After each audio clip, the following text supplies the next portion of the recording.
Region for the financial years ended 31st March 2022 and 2023. Town Council for Kahau for the financial year ended 30 June 2024.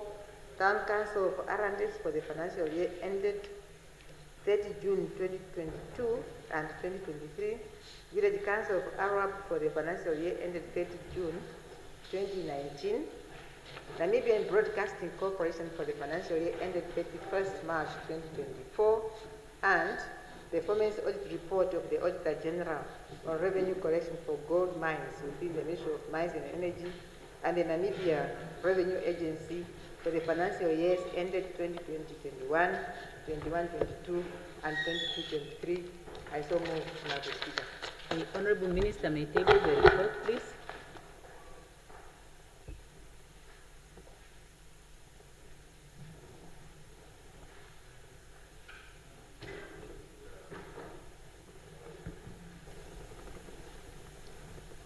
Yes, honourable members, I think there is a consensus that on a Thursday we go straight to answering of questions.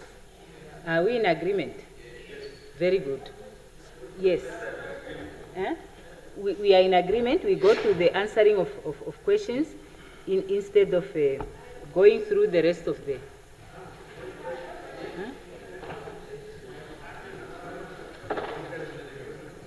Okay, so that we don't have notices of questions. We just go to the question. Okay, honorable members. Yeah, it was discussed among the chief whips, chief whip of SWAPO. Okay, can the political parties, can they indicate?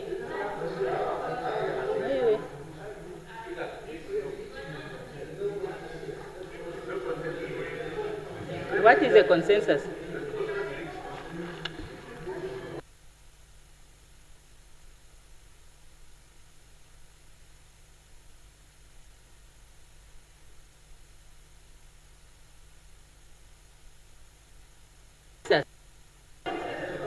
Okay, if there was no consensus, do we vote? What is the consensus? What is the consensus? What is the consensus? What is the consensus?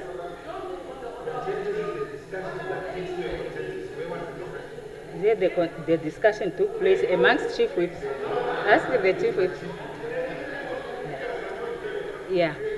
Okay, honorable members. Okay, until maybe we then use other mechanisms, because I can see that 99% of the members support, but there are a few.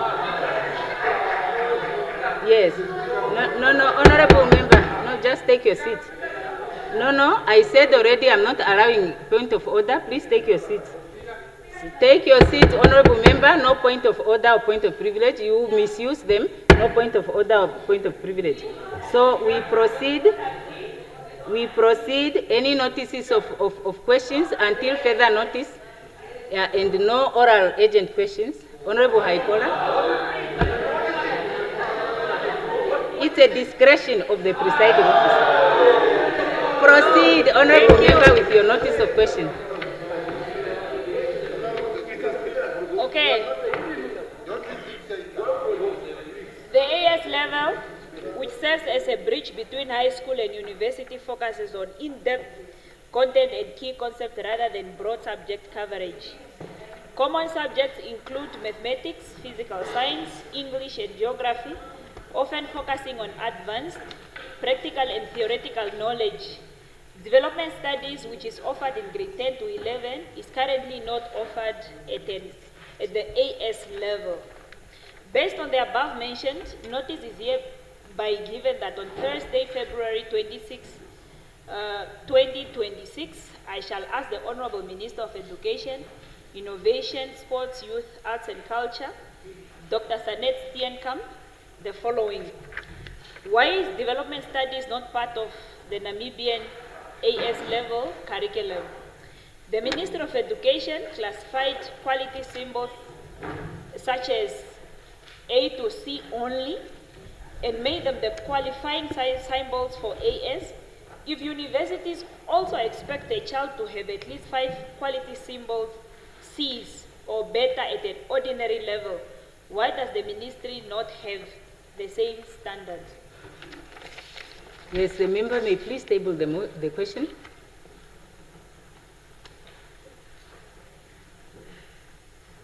Honorable Klute.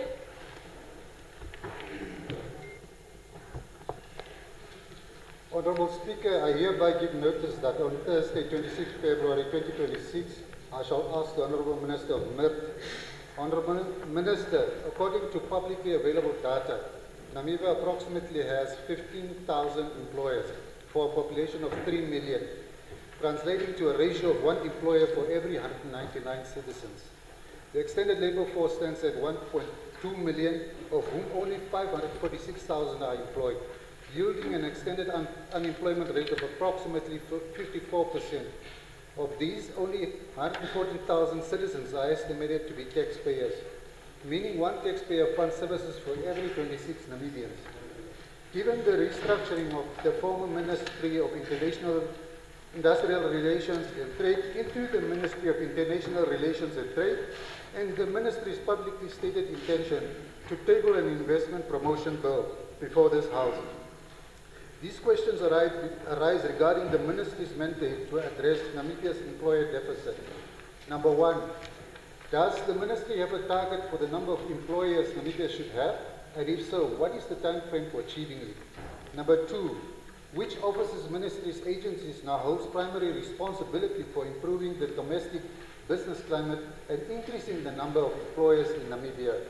Number three, can the Minister confirm whether the Ministry's policy framework for investment promotion includes any specific measures, targets or incentives aimed at increasing the number of domestic employers, or whether the Ministry's investment strategy is exclusively focused on attracting foreign investment? Number four, has the Ministry conducted any analysis of the relationship between trade policy, employer creation, and the sustainability of the domestic tax base? Number five, and finally, can the Minister indicate what assessment the Ministry has conducted of Namibia's trade competitiveness in attracting and retaining employers, including how Namibia's regulatory environment for business registration compares to that of Botswana, Mauritius, and Rwanda, countries with which Namibia competes directly for investment? I so submit, Honourable Speaker. Yes, please table the questions.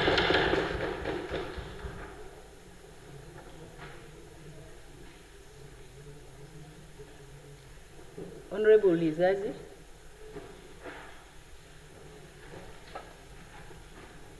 Thank you very much, Honorable Speaker.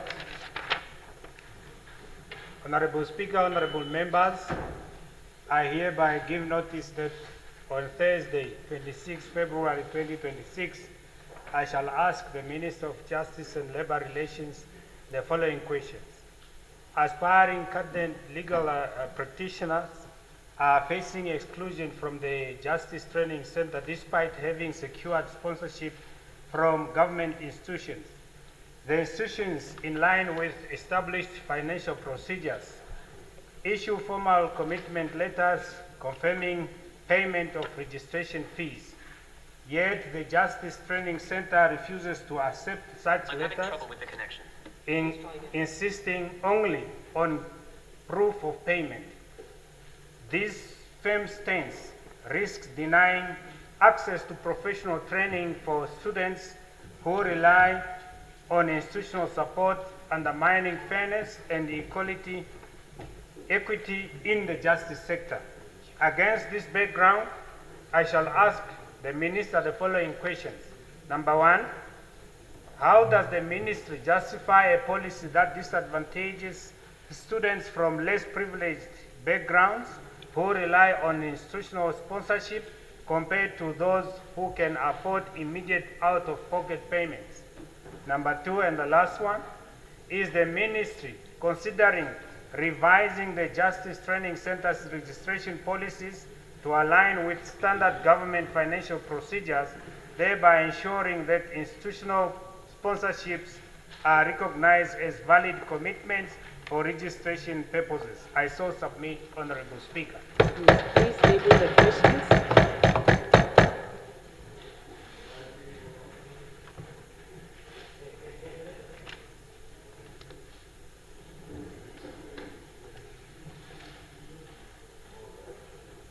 Honorable Lucato. Honorable Speaker, members of Parliament, and the leaders of various political parties, good day and thank you very much for the platform.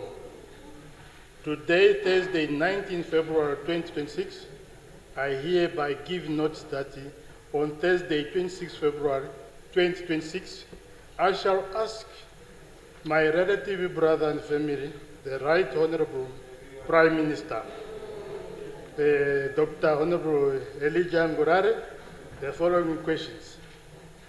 This is regarding the functions and duties of the various committees in Parliament, their responsibilities to hold the government accountable, which I believe includes the highest office of the sitting president, vice president, the entire cabinet, the executive, which is one of the state organs, including the judicial and the legislature, which is Parliament. Honorable Prime Minister, by law, currently, members of Parliament have functions and mandates to hold those in power accountable in this regard. With the current system in Namibia, the law is only on paper, is short of implementation to give more powers to the judicial and the legislative organs. Honorable Speaker, members of Parliament, therefore, how do you perceive the operation of various parliamentary committees chaired by my relative sisters and brothers, members of the ruling party? How are they going to hold their superiors accountable? Those including the sitting president, vice president, the ministers, deputy ministers. Can you clarify how they are going to operate in that regard, including you yourself, Prime Minister, the head of the government business in the National Assembly? I so submit, Honorable Speaker. Please take the questions, Honorable Member.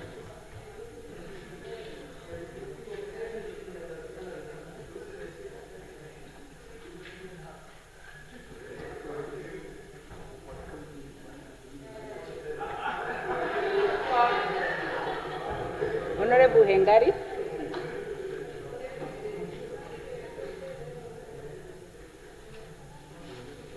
Thank you very much. On Thursday, 26 February 2026, I intend to ask the Minister of Finance, Honorable Erika Shafuda, the following. Small business importers in Namibia, commonly known as order with me operators, predominantly young entrepreneurs hustling to make ends meet through online cross-border trade, continue to voice serious concerns over NAMRA's increasingly unpredictable and elevated custom charges, which often match or exceed the value of their goods, severely eroding competitiveness and inflicting substantial business losses.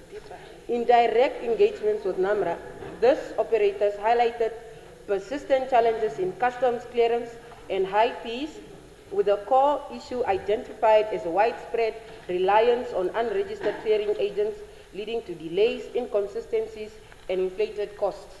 I will therefore pose the following.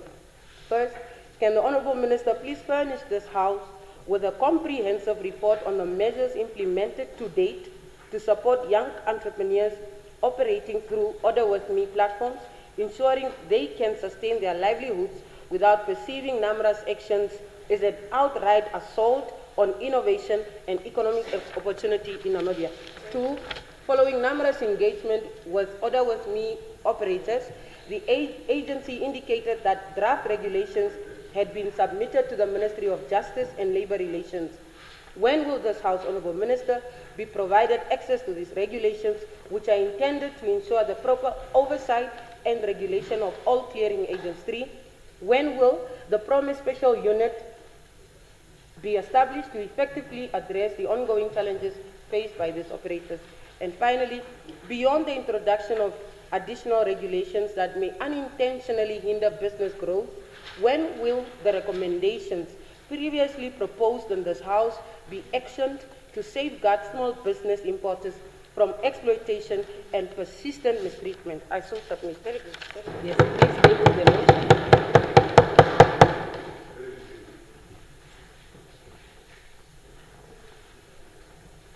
Honorable Hishono. Honorable Speaker, I wanted to ask oral urgent question, but the Minister of Education is not here. Should I go ahead that the deputy is here? No, Honorable Minister. So please, yeah. Honorable Kandorodu. Honorable Brinkman. Honorable Nashinge. Honorable Karonda. Honorable Venani.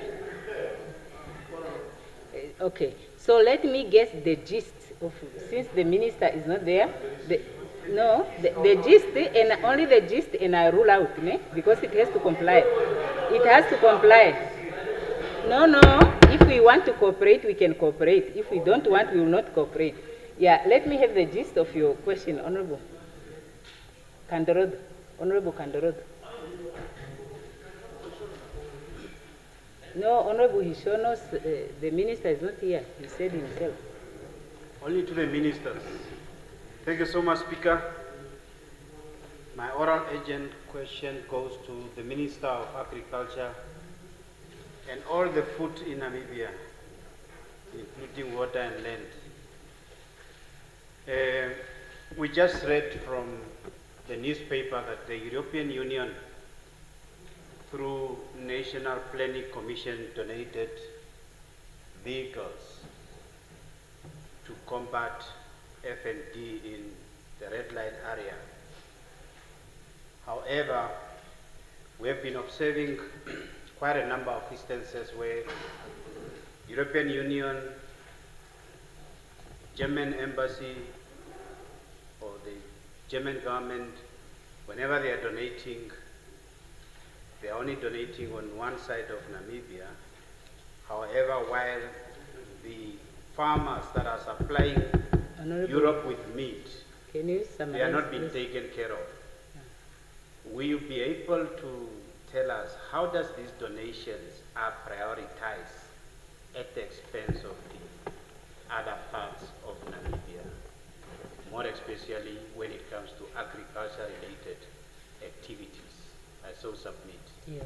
Honorable Member, put your question in writing. That's an important question. So I wanted the gist because I must decide. The rule says, as I have indicated, all the questions must be given notice of in writing, except if there is special authorization given by the presiding officer.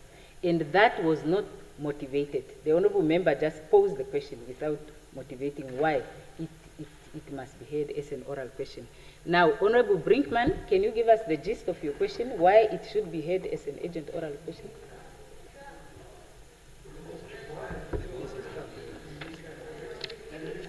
Can I give the gist even if my minister is not here? My minister is not here. Okay. Ask me the question. Okay.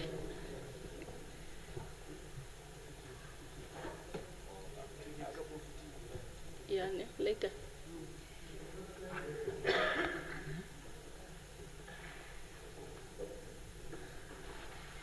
Thank you very much, Honorable Speaker. Mine is a quick one to the Right Honorable Prime Minister. Prime Minister, personally knowing very well that Namibia the gist, Honorable, the gist of the question, because the presiding officer has to rule whether the question would be put. Okay, no, it's on the children and their parents from the neighboring sister Angola. Just want to find out what is going to happen moving forward. Yeah. Honorable Member, I think that question should just be put in writing. It must be put in writing. I didn't ask the question. That's a ruling. Honorable Members, we want to deal with these issues that are queried in the House. The rule says, I must emphasize again, the questions must be in writing. Yeah? It is the discretion of the presiding officer to allow, according to the rule, to allow an urgent oral question. Please, let's just put these questions in writing. Yes. It's very urgent. Right no. Time. Yeah. rain, all these problems. Yes, honorable member, just put the question in writing because we will take Hear me, time Senator. also to, Hear me, honorable member, today is Thursday. The priority is with answering the questions. The only question that will be post oral is the one that is very urgent. It cannot wait is and it must urgent. be motivated. No, honorable, take a seat. Oh, yeah. You did not motivate. Honorable Karonda, did I not? No, he didn't motivate why it must be heard as an oral question. He just said it's urgent. Now, Honorable Karonda, let's hear the gist of your question, please. Thank you, Speaker. Thank you very much. Honorable, please give us a gist of your question. It's a question directed to the employer of the civil servants, the Right Honorable Prime Minister, is about the civil servants being required to use the public hospitals. Honorable member, that question must be put in writing. To ask why civil servants must use government hospitals. School principal. No, that's a gist of the question.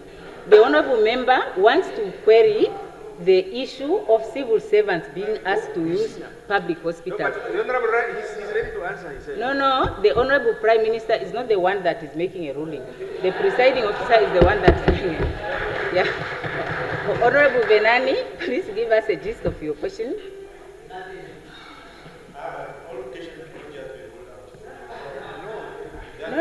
No, if it's urgent, it will be allowed. Let's see. Honorable Speaker,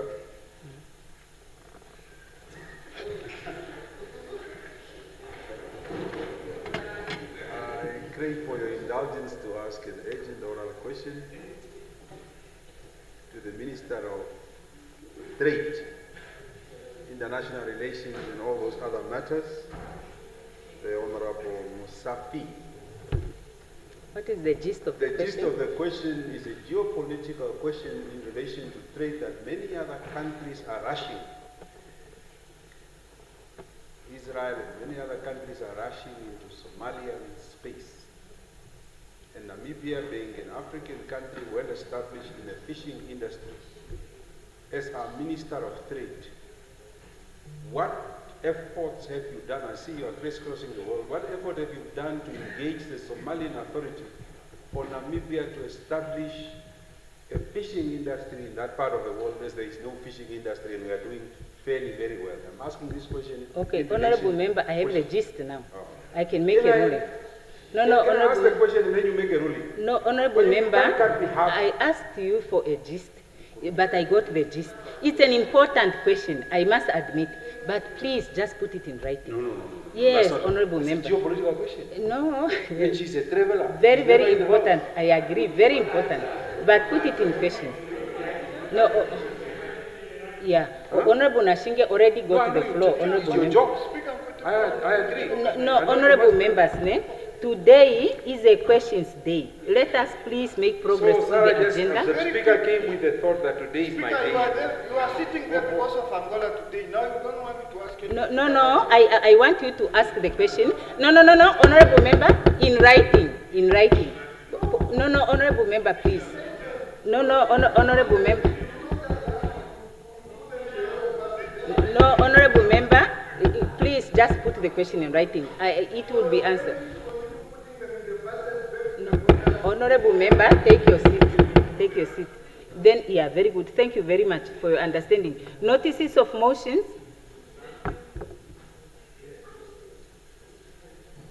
Honorable Lucato.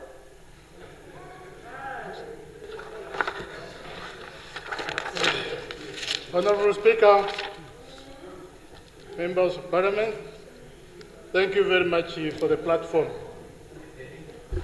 Today, Thursday, 19 February 2026, I hereby give notice that on Thursday, 26 February 2026, I shall move that this August House debates and considers the motion to introduce, to amend provision within the Correctional Act and the condition of pardon, in which seriously seek prisoners should be released on their families before they pass on in prison. I so submit, Honorable Speaker.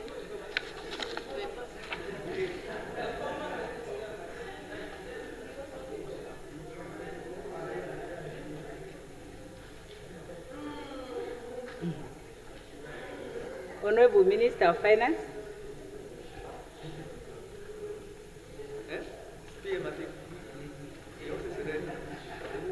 Is it? Huh? No. What are you doing, Honorable Nekundi there?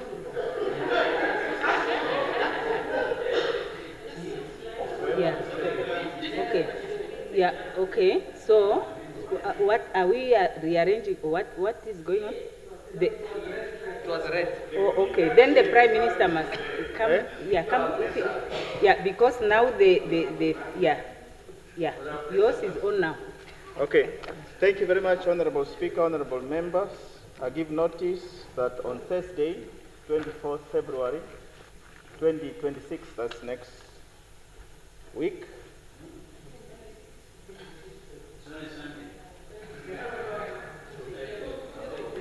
Tuesday 24th, Tuesday 2026, I shall move that this assembly, in accordance with Article 112, subsection 3 of the Namibian Constitution, approve the appointment by Her Excellency, the President, the following persons to be members of the Public Service Commission for a period of 5 years, starting on 2nd March 2026. Number 1, Ambassador Patrick Nandago, new appointment and chairperson. Ambassador Linda Scott, new appointment. Honorable Lidwina Shapwa, new appointment. And Mr. Gerson Kamatuka, reappointment. I so move, Honorable Speaker. Yes. Honorable Prime Minister, may you table the question, the motion, please? Right, Honorable? Yes, please.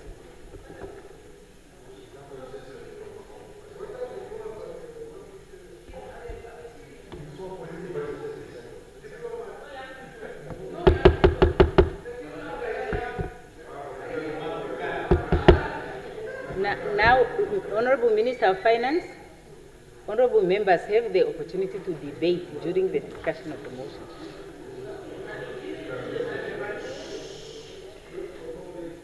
Thank you very much, Honorable Speaker. I give notice that on Thursday, 26 February 2026, I shall move that leave be given to introduce a bill to appropriate amounts of money to meet the financial requirements of the state during the financial year ending 31st March 2027. I so move, Honorable Speaker. Please table the motion, Honorable Minister.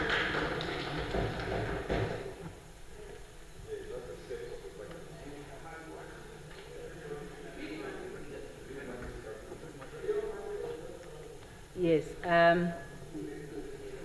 Any ministerial statements? Yes. Yes, Deputy Minister.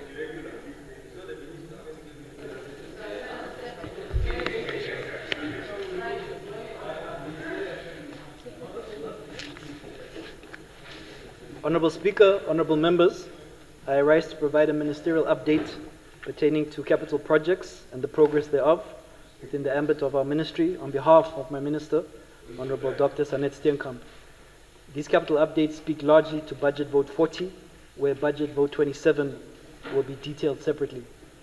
In providing a brief summary overview, we are pleased to share that the majority of budgeted projects for the 2025-2026 financial year are advancing as planned. Education infrastructure remains satisfactory, may I add, not where we intend to be. We continue to implement our national decongestion plan, ensuring that schools and our communities that are overcrowded receive priority resource allocation. To report on projects that are progressing well, construction works at Oshikunde, my apologies, Combined School, Ochimise Primary School, and Kamanyap Resource School are progressing at a satisfactory speed and remain on schedule for near completion. Construction of new pre-primary classrooms and other education facilities at existing schools remain on track, with most projects expected to be completed by June 2026. Transparently, we are experiencing slow progress with 3 capital projects which has raised concern. These are the mixed primary school in our Khomas region, Tubusis Primary School in the Daures constituency, as well as the new hostel facility at the Onkumbula Combined School in the Oshikoto region. We can share that targeted monitoring and corrective measures are being applied to address the delays or non-performance of the contractors.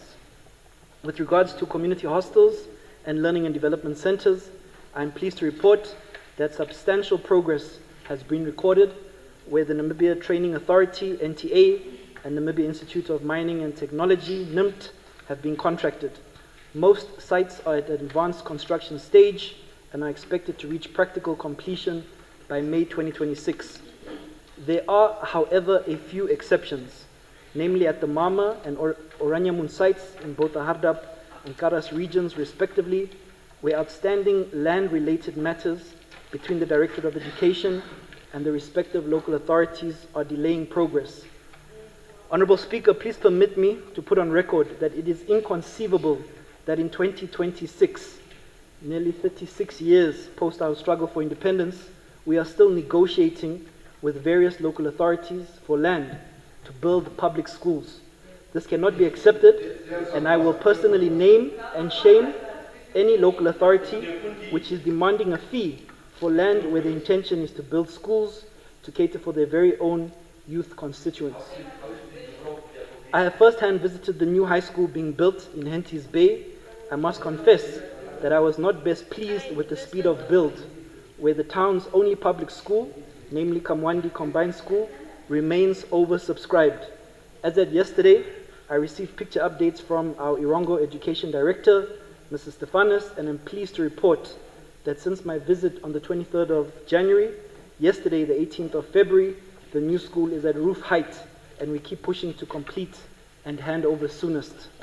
4 other project sites, namely Rukonga Vision School, Auzen Care Combined School, Bravo Primary School, and Katimo Mulilo Modern School, were handed over to the contractors in September 2025, and construction activities have since commenced. We await initial progress reports, which are to be received by the end of this month. There are also a total of 7 projects that are currently under adjudication through the Central Procurement Board of Namibia.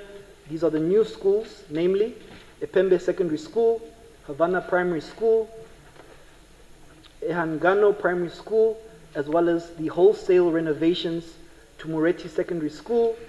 New hostel facilities under adjudication include Drimiopsis Primary School, Ashipala Secondary School, and Grootfontein Secondary School. 2 additional projects under hostel facilities at Onamutai and the new Oshakati South Primary School are both at documentation stage and are expected to be submitted to the Central Procurement Board for bid invitation by end of March 2026.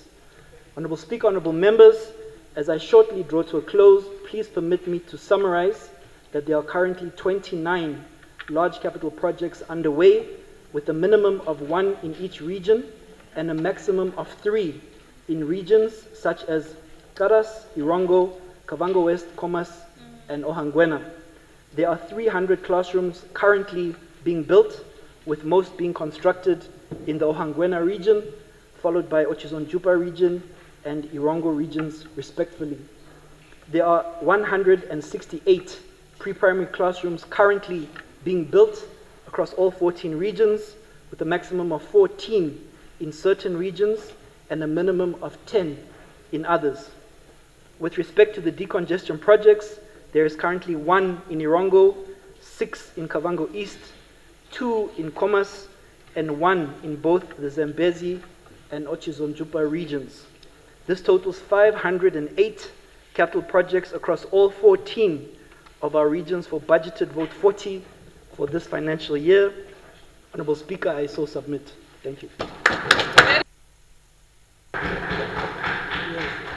Honorable members, in terms of the rules, only brief follow-up questions may be posed concerning what the minister has said or the deputy minister, not to discuss the statement or come with new proposals. Yes, Honorable Ampanda. So, Speaker, thank you very much, Honorable Speaker. I see today you are whiz-whiz. What is whiz-whiz? I'm a bit concerned in terms of the rules. I'm asking for elucidation with regards to that cry, serious cry from the minister about that negotiation with local authorities in terms of land availability. The basis of my concern and seeking for elucidation is because in terms of our township laws, the establishment of township laws is provided for in terms of the Urban Planning Act, is that when you develop a township, there is already land that is zoned for government. And there's already land that is zoned for government. And if it's donation to government, it's a bit very confusing. That's why I wanted to at least be elucidated. I want to understand, is it already the land that, because in each and every local authority, in terms of the zoning scheme, particularly the local authorities that already have the structure plan, there will already be land that is allocated for government. So where do you, if you are negotiating maybe with communal land and all those, maybe understand, but for local authorities, is it challenges it in negotiation at what level?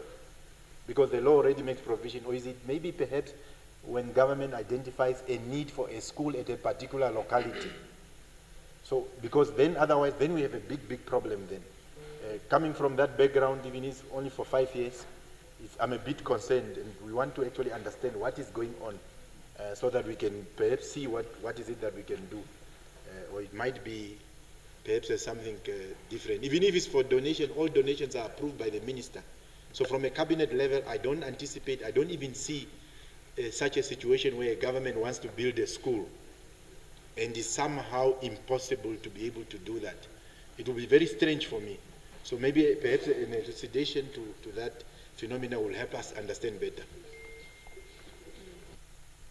First, we have, in terms of the rules, 3 minutes for any query following a ministerial statement by every member. So I give the floor to Honorable Hengari. Yes, thank you very much, Honorable Speaker. I'd like to thank the Honorable Honorable Balotti for his update. But Honorable Speaker, I'm just a little bit concerned on whether we will be able to establish facts and be factual in our observation and analysis of that statement. One, my concern is that what we are supposed to raise during the allocation and during the budget debate is basically the reports given now by Honorable Balotti in the House. I think, Honorable Speaker, I would have felt more comfortable had we really been given the time and the opportunity to have gone through that statement and also compare with the allocations made in the previous budget.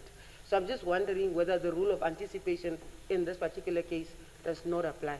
Two, I'm wondering, because now we're talking about land allocation and so forth, and I'm just wondering, Honorable Balotti, when your ministry will consult and have a discussion with Honorable James Ankwasa to meet each other halfway. I'm saying this from the most sincerest perspective and the most honest. Of course, I'm a very honest person. But I think most of the time when we come to this house, we become experts.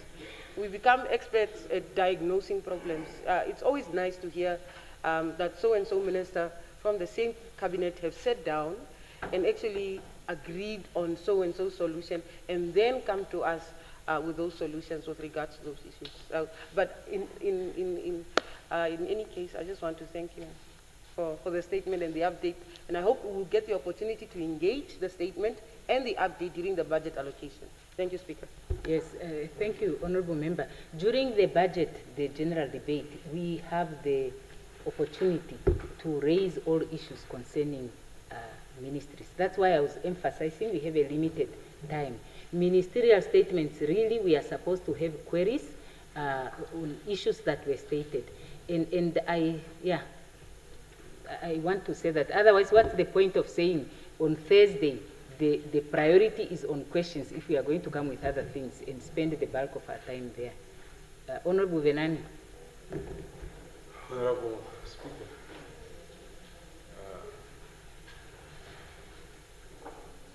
Honorable Balotti, I must give you credit. You are a young man, politician, full of promise.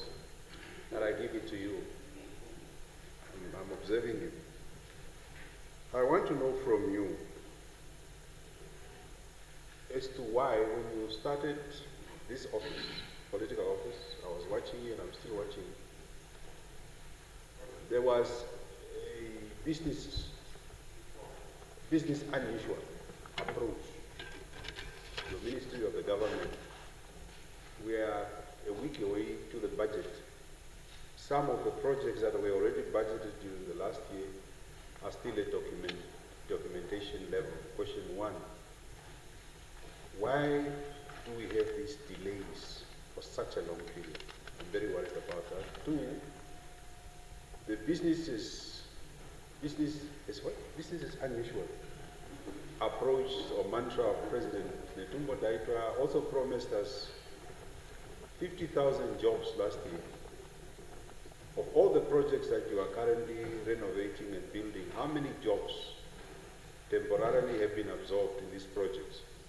Because you are very far off, you have not even reached 10,000 jobs and your target was 50,000 jobs. So I want to know, I like the idea that there is some work happening, but how do we address the question of youth unemployment with those projects? Thank you very much. Yes, Honorable Aikola. Thank you very much, Honorable Speaker. Honorable Deputy Minister, I would like to ask two questions. Firstly, I've listened very well by the list that you have provided of the capital projects, which some are done, some are still in progress, some underway. But I just want to know, since the Honorable Minister had tabled the budget, notice of budget, how many capital projects or schools will not be completed by the end of March 2026 that were budgeted for? So that when we come here and look at the budget that the ministry will get this year, we will go back and check and see how many schools were not built that were budgeted for. Secondly, Minister, it's just a reminder that, yes, of course, we are doing very well, we are building schools, but the current classes, even the school that I'm coming from, they do not have tables and chairs. So that is just one thing that the ministry needs to hear. Thank you. Honorable Nashinge. Thank you very much, Honorable Speaker. Honorable Deputy Minister, thank you very much. Just a quick two questions.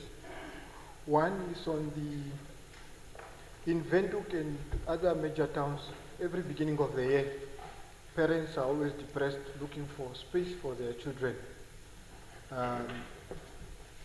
What is the plan? Is the capital projects that you are having also to address this problem? From primary school to pre-primary school to even early secondary school, space remains a problem. What is going on? When are we going to find a solution? You mentioned Tubisos.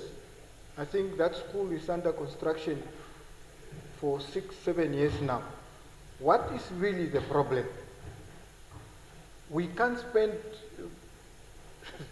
all this long building one school.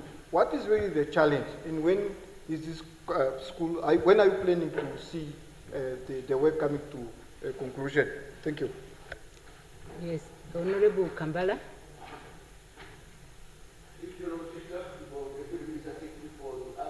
However, I have a few questions. One is just on the Tubisos issue first. Is this now the second allocation? Because I know that in 2023, 2024, 70 million was allocated to the school. and the contractor messed up badly. The school, we had to go to the school sometime in September last year. And even now when we pass by during the holidays, nothing has happened. So when you are giving us the update on the particular school, what update are you giving? You see that the school is reopened, you see that the new contractor is on site. What exactly are you mentioning in that particular issue on business? Because I know it's bad. So I hope it's something good coming from that side. The other issue is when we talk about capital projects, we always get excited that these new classrooms being built, new schools being built. However, every financial year you do that, but in Ventuk, to be more specific, schools in Galetora are forced to put up tents every year. Put up tents, particularly in Galetora, to put up tents to make provision for overflow of learners. But if you go west of Ventuk, your Windhoek Highs and so forth, they are not forced to put up such tents. Why are we discriminating kids or forcing kids in Galetora to be taught in tents, but learners east or west of Ventuk are comfortably sitting in classrooms, mainly state-owned schools? So why are we also not practicing the same ethos of putting up tents in Galetora the same way we're not doing on the western side? So just those two questions. Thank you, Honorable Hifikwa.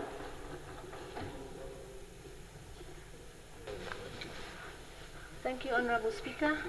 And thank you, Honorable Deputy Minister of Education, Honorable Balotti, for the update. I just want to highlight that we are observing the progress of these capital projects. And we have observed that there's nothing happening in some of them. I just want also to... So saying that the infrastructure remains satisfactory, I don't think it's really the right thing to say that. That's the correct term. Because it's not the correct words to say. Because we have observed our learners being taught under shacks that are leaking even. Yeah? So so I think it's high time we really tell it as it is. The classes are bad. Yeah? And another thing I want us to address the need. I have noticed that we are focusing more on primary schools, but we have a need at the secondary phase. Have you perhaps considered renovating the schools that are abandoned? As my honorable member said, that there was a challenge of placement this year. Even now we have learners who were improving grade 11. Yeah? Coming from Nankol, who now seeking the AS placement that are not yet catered. But we have schools like Andimba Tebe, the former Andimba, that is just growing grass and trees there. Do you perhaps think of renovating it and make it an AS school, for instance, to capture or to cater for these learners? We are focusing more on primary phase. Thank you. Yes. Honorable Kandarogo. Thank you so much, Speaker and Balotti, my in-law.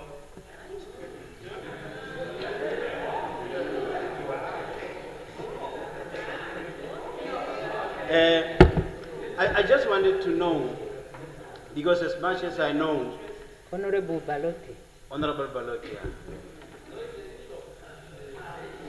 all capital projects in terms of earths and technical aspects falls under the Ministry of Works.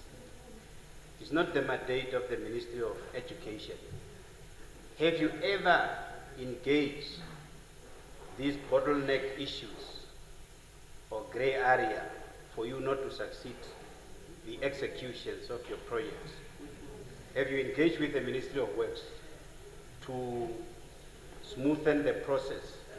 Because taking from the speech of the Prime Minister, on Tuesday, it shows that the right hand and the left hand, they do not know each other. And then the issue of the procurement, you have the Ministry of Finance, they're sitting here. Also, you are complaining. Now coming, sometimes it's very interesting.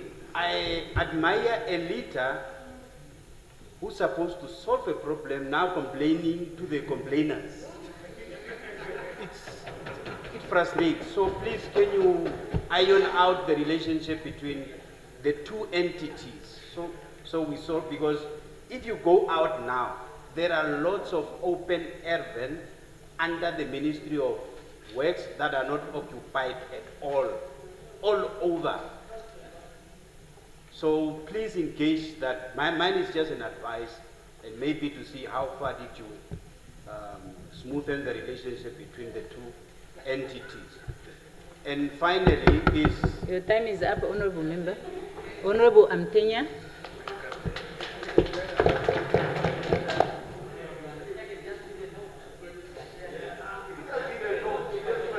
Thank you very much, Honorable Speaker. You always distract me. Reason known to yourselves. I don't know why. Honorable Speaker, thank you very much for the opportunity, and Honorable Balotti, credits to you and your entire ministry when it comes to the capital projects. Because indeed, the dust is being seen everywhere. We have seen the constructions of schools, and that is something that we are all, proud of. And everywhere at the sites, when we go there, we have seen young people being employed in a good number. They are on site doing those projects, and we are doing very, very well. Now, the only thing that I want clarity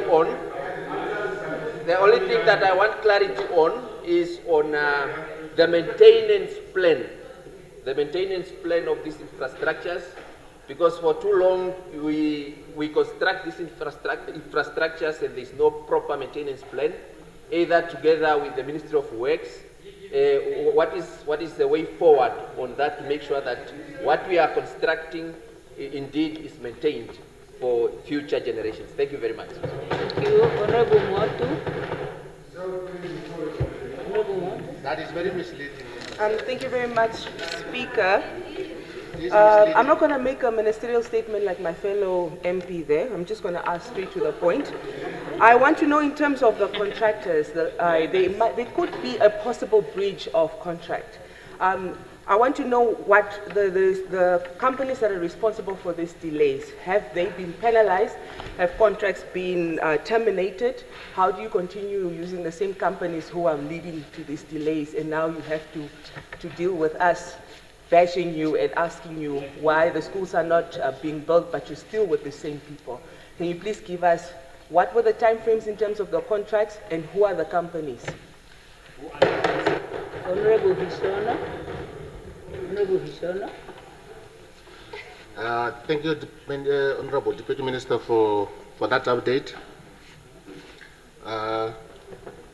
Just wanted to say, before we go to Oshikunde and other places, I wanted us to start with Katutura Youth Complex, or Katutula Youth Complex here. The plan, what is the plan and update on that? How, when and how are we going to remove those people and revamp that place so it comes back to be useful and usable again? And Honorable Speaker, I want also to use this opportunity to say we must not give misleading information after the minister has spoken. Thank you so much. Thank you. Now, honorable members, in terms of Rule 85, ministerial statement, a minister has 5 minutes to respond to the questions. The minister is requested to be brief and to the point. The other issues can be provided for at another platform.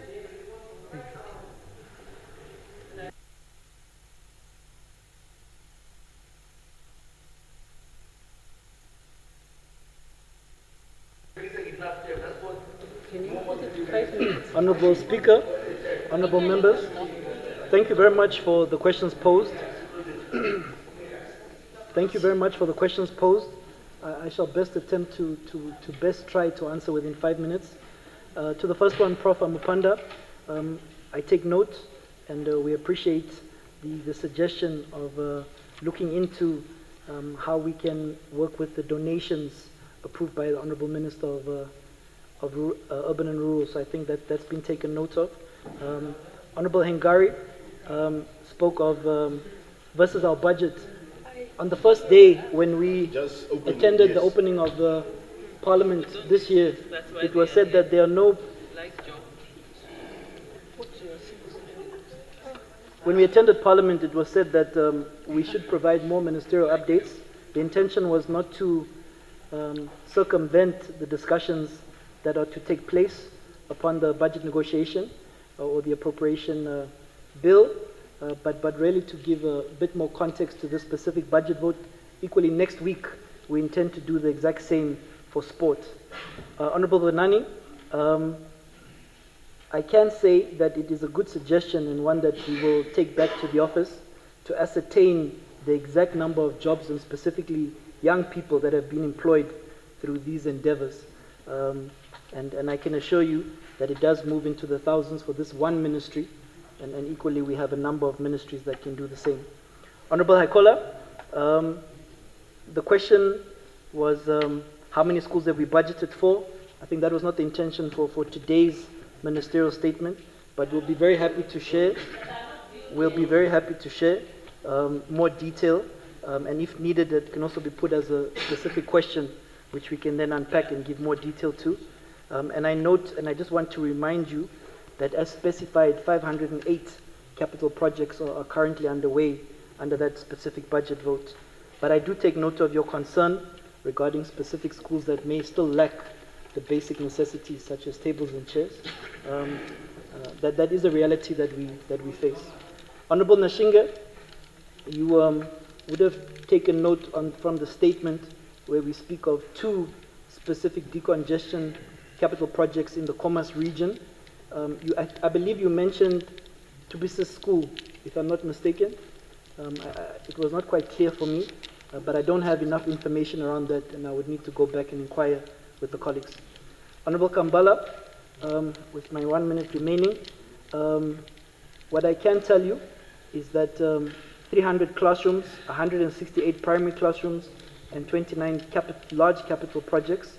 And I don't think there's any intention to discriminate against schools in Windhoek East and other constituencies in the Commerce region.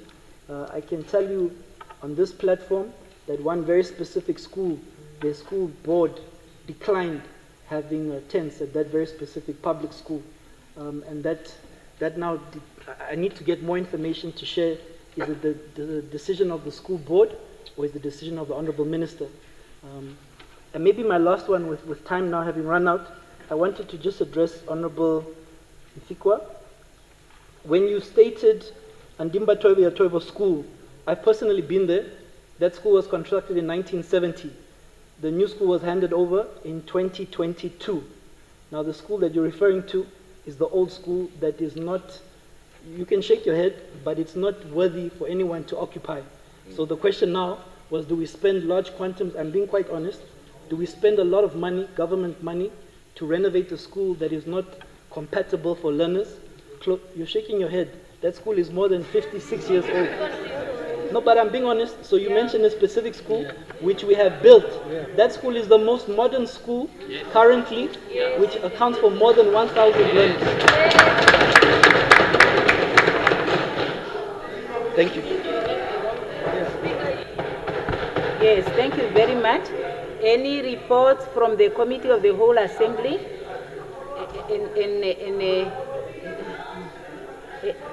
Any reports from the Committee of the Whole Assembly in consequential proceedings? None. Okay, now it's break time. When we come back, we then go to the first order of the day, which is the questions, the priority item for today. The House will now rise for 20 minutes.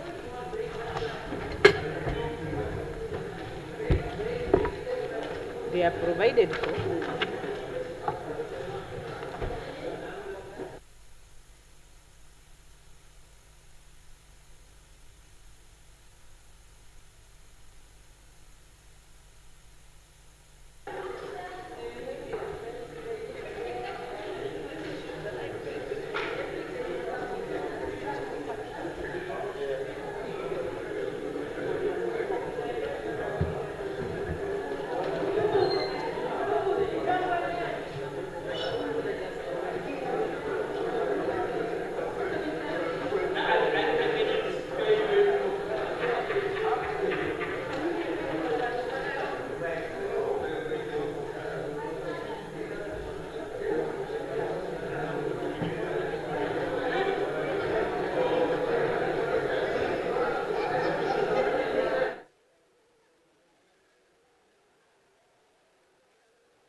take your seats, honorable members.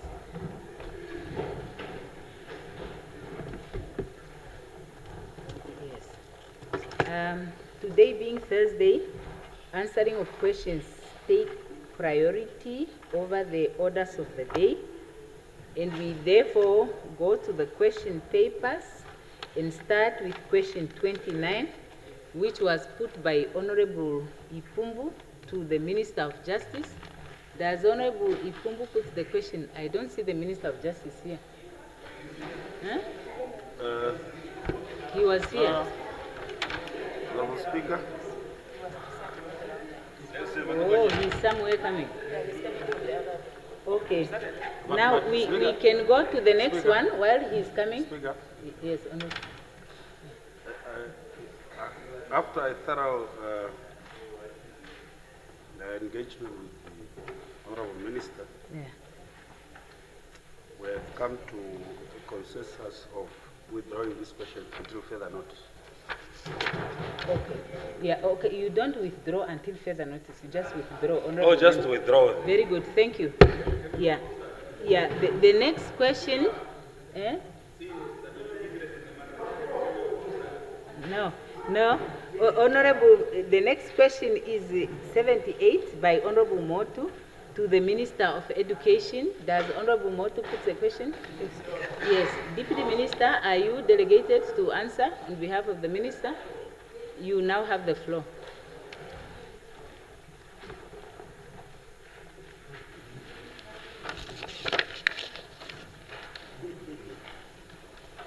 Thank you very much, Honorable Speaker, Honorable Mutu, for your question concerning the professionalization of sport in Namibia.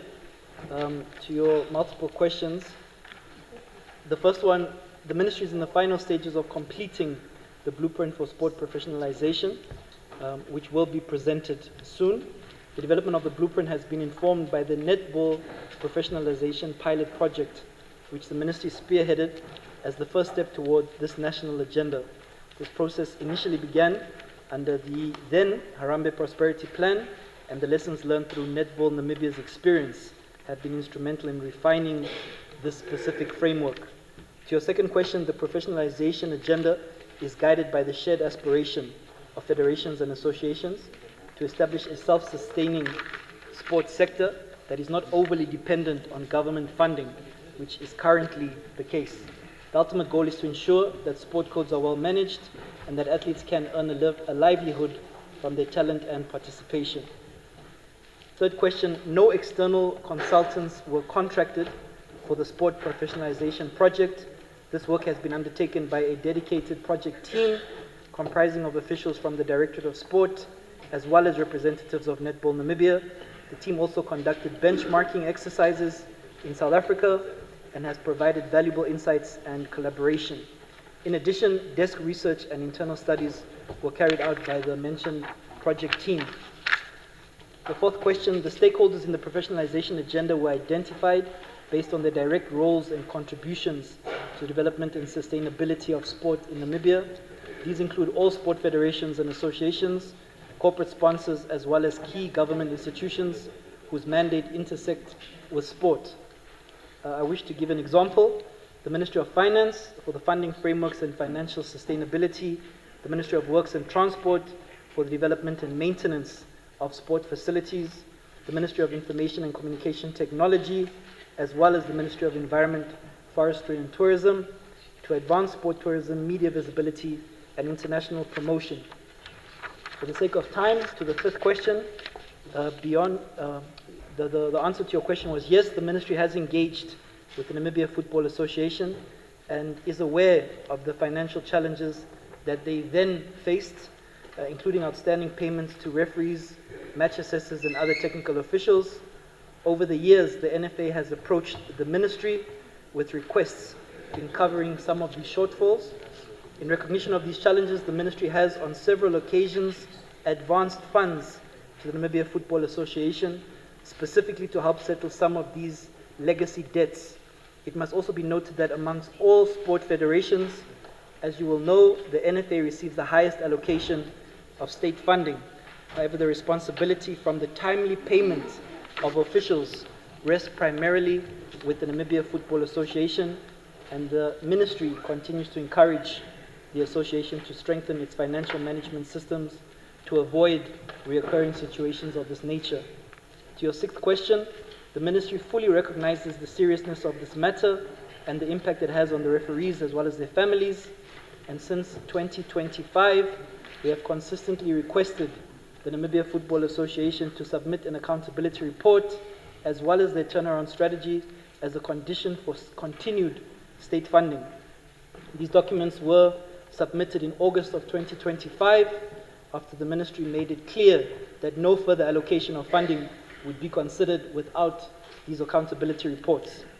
With these documents now in hand, the Ministry is currently working with the Football Association to adjust their financial plan in line with the approved turnaround strategy. Importantly, the Ministry has for the first time, as you may be aware, allocated 40 million Namibia dollar to the NFA for the 2025-2026 financial year, which is our current financial year, the highest allocation ever made to any sports federation. We have strongly advised the NFA to prioritize the settlement of outstanding debts, including payments to referees and technical officials, before embarking on any new projects. Question number 7, the draft sport professionalization framework introduces systems aimed at strengthening financial planning, governance, and accountability with all federations. A key reform is the requirement that all competitions and activities must be managed as projects with full costing and budgeting done in advance. This approach ensures that no competition is undertaken without secured resources to cover all the expenses, including payments to referees, players, coaches, and other technical officials. I think my time has run out to answer your remaining 3 questions. I so submit. There were 11 questions posed. Honorable Member, I give you 2 minutes. Thank you very much. To question number 8, the Ministry fully respects the autonomy of the Namibia Football Association and other sports federations. However, where public funds are involved, the Ministry has a constitutional duty to safeguard accountability and transparency. To this end, the Ministry has taken a firm stance that the NFA must provide full accounting for all public funds received, as well as their turnaround strategy as mentioned. Question number 9, by working through established regulatory bodies and focusing on government systems rather than day-to-day operations, the Ministry ensures that oversight does not amount to political interference. Instead, it reinforces the principles that the use of public resources must always meet the highest standard of accountability while safeguarding the livelihoods of those that depend on sport. And to your 10th question, Honourable Member, the Ministry fully concurs with the statement. Referees and technical officials are indeed central to ensuring fairness, integrity, and credibility in sport, and their contribution must be valued accordingly.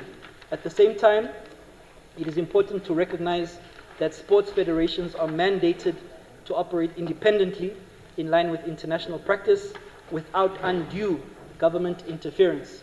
However, as mentioned, and I repeat, where public funds are involved, the Ministry has a responsibility to hold federations accountable for the fair and timely remuneration of referees and all other stakeholders as part of upholding good governance in sport. Thank you very much. Yes, thank you. Honourable Member. Okay. Ask a follow-up question that relates to the answer. Yes, no, it's just an appreciation to the Minister, and I also just want to note that when I asked the question, it was in June, so it is good that the Minister went to go and quickly do what the Landless People's Movement asked them based on the question, because if you look at the prioritization, it came after I asked the question, so thank you very much for listening to us. They are learning. Yeah, the next question is by the Speaker has no opinion on issues that are debated here. She only rules. Yeah. The next question is by Honorable Kandorodu to the Right Honorable Prime Minister. Does Honorable Kandorodu put the question? Yes, Right Honorable Prime Minister. Thank you very much, Honorable Speaker. I seek the indulgence of the Honorable Member that the question be that it stands over, alternatively that we go bilateral. I shall submit, Comrade Speaker. Okay. So now, which one? It stands over, ne? It stands over, and then you can see whether you can consult. Yeah.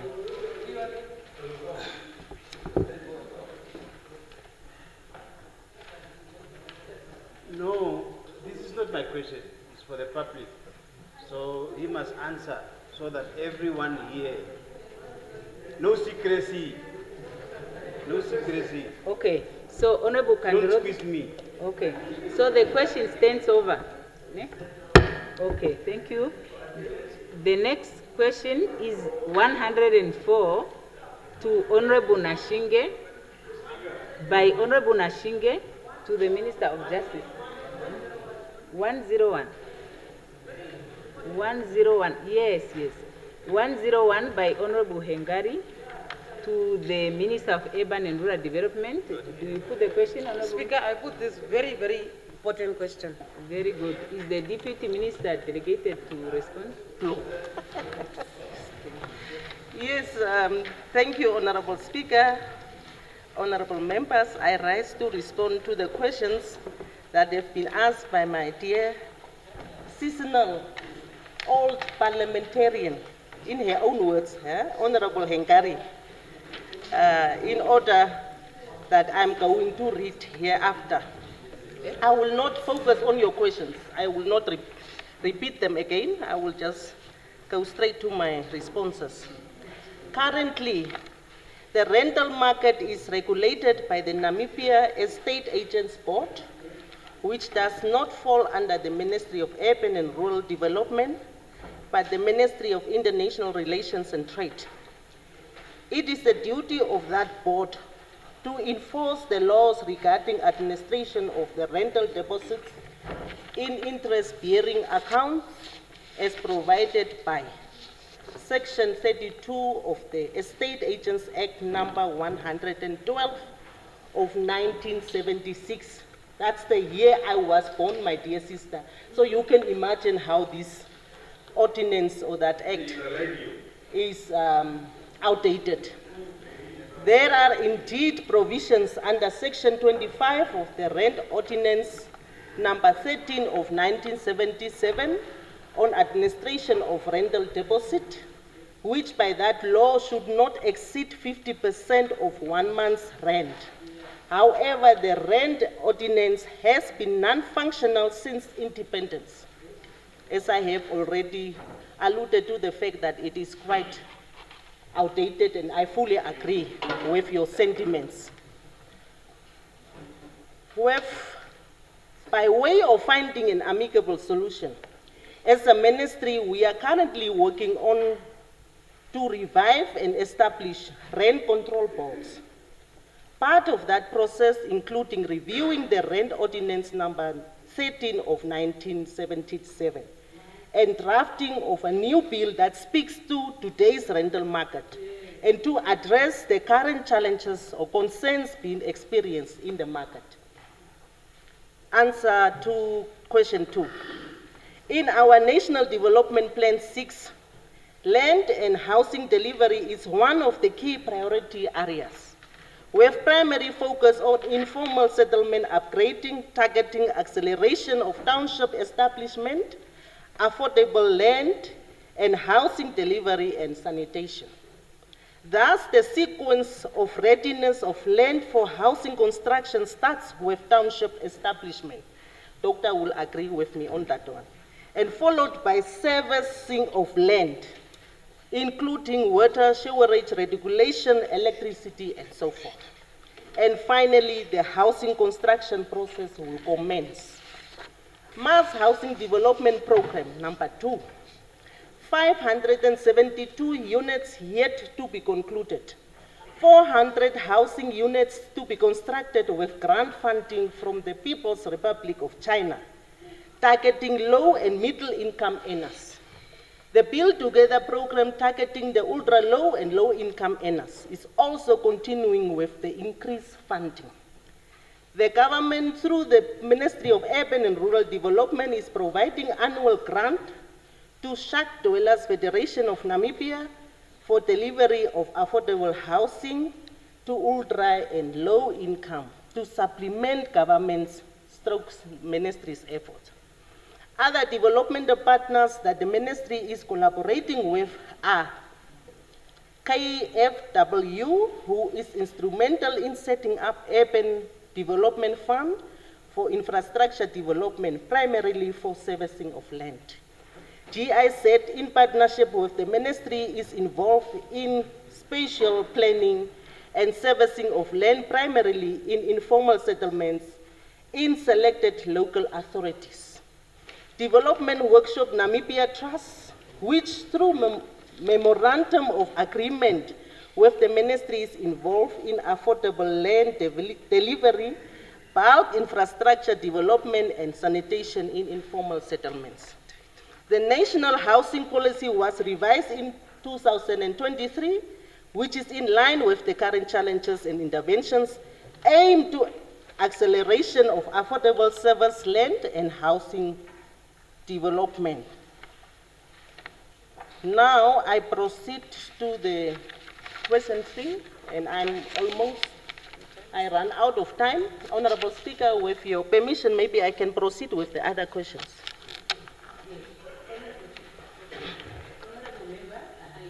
To say, but I would want to give you maybe some extra time to go through the questions, but I want to emphasize to the minister, not to the ministers, but to the members of parliament, that Rule 131 says under C, not more than one subject may be referred to in one question, and a question may not be of excessive length.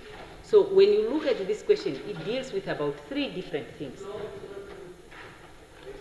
Okay, now you are out of order. You can't argue with the president. Honorable, one moment. I have already said that I'm going to give the minister more time to respond, but we must comply with the rules. Yeah, I'm just doing that so that because the question was already out there and there is expectation by people to hear the answer, I want to accommodate that. But these rules are binding upon us. They are very, very clear. So yes, you can't say no, honorable member. You cannot make the point of anything when the presiding officer is on the floor. No, I need to do this. No, honorable member, this is excessive length. Yeah. No, you can ask the question, honorable member. You can ask your questions, but you just ask them separately. That's all that I'm saying. Then having said that, the honorable member can proceed. I give 2 minutes. But the secretariat, please take note when the questions are asked, not more than one subject matter may be referred to in one question. Because this is the problem that we create, that the questions cannot be answered sufficiently because there are too many things in the same question. Yeah. Honorable Minister, 2 minutes, please. Yeah. On what point are you raising, Honorable Member? Yeah, okay, what is the point that you want to raise on? Yeah, I just want to get your guidance. What do we then do? Because this matter is, I was thinking in terms of the rules, there's that provision of, I think it's 85 or 83 of personal explanation. What do we then do? For instance, an answer was given, and the answer says the rent ordinances have never been operational for 35 years. But I took government to court, boards were appointed in terms of the ordinance, and the rent bill has been created. Honorable Ipumbu and others at the Ministry of Trade have done quite a good work on the rent bill. So what is my recourse there? Because now the conversation is between the person who asked the question and the government have done some good work. They are not coming, but there's been some progress on the rent ordinance and the rent bill. But do we actually, what do we then do when the ministry or the minister says the rent ordinance has been operational in 35 years, when we know for sure that it's not correct? What is our recourse? Yes, honorable. Yes, honorable member, the rules are saying the object of the question, where do we have the question? The object of the question is to get information. When you get information, that information would guide you on how to deal with the issue. You can decide to pose a question to the line minister, you can decide to move a motion, you can decide to, whatever it is that the information that is provided enables you to do. Yeah, because, I think that's the general way that I can respond to the issue. Yes, I have ruled, I give the minister 2 more minutes, but as I have said, we will be assisted. I have observed that many of these questions are very long and they have many different issues that they are dealing with. And as a result, we cannot deal with these things really properly. So, Minister, go ahead. The member is free to pose questions on issues that they think are not addressed in the answer through the follow-up, if that is it's concerning the questions that are put here and subject to this rule. Yes, Honorable, proceed. Okay. 2 minutes. Yes, thank you, Comrade Speaker, once again for giving me that extra minutes to do justice to this question.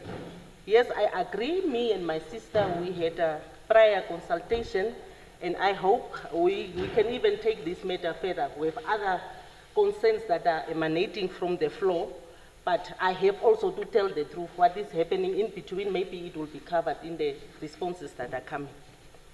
Now, I'm going to question 4. Currently, there is no law to empower the ministry to control the rental price. Hence, the need to establish the Rent Control Board to address this issue. However, this task required a collective effort from all the stakeholders involved in the industry. There, I think I am covering what Doctor is concerned about.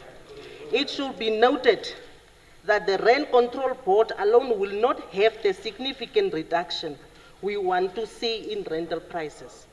And rents are based on property values. According to the Rents Ordinance number 13 of 1977, reasonable rent is defined as rent that is not more than 9.5% per annum of the property value improvement.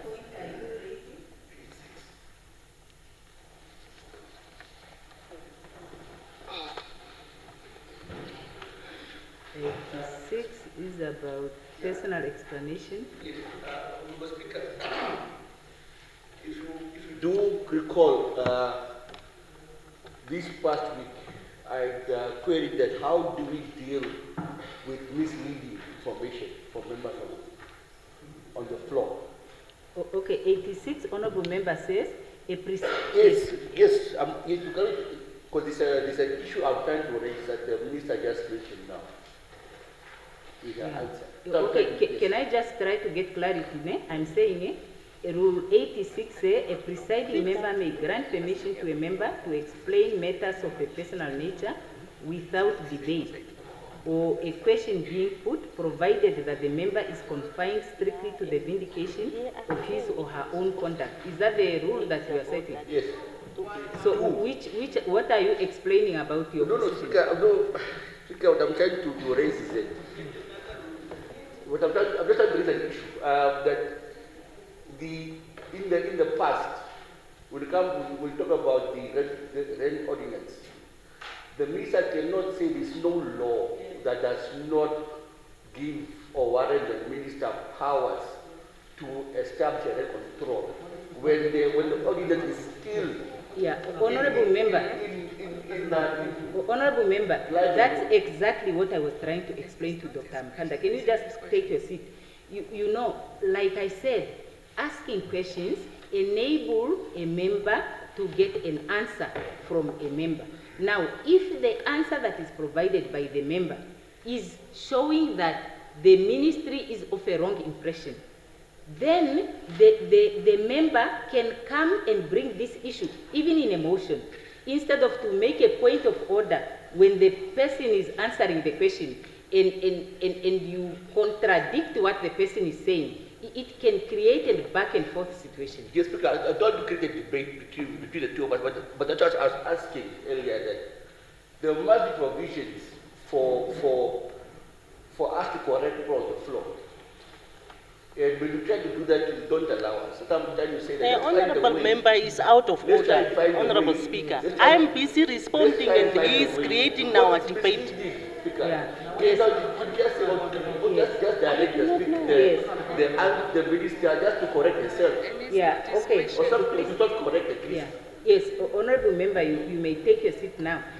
You see, you can make a point of order when a person is factually incorrect or out of order in regard to the rule.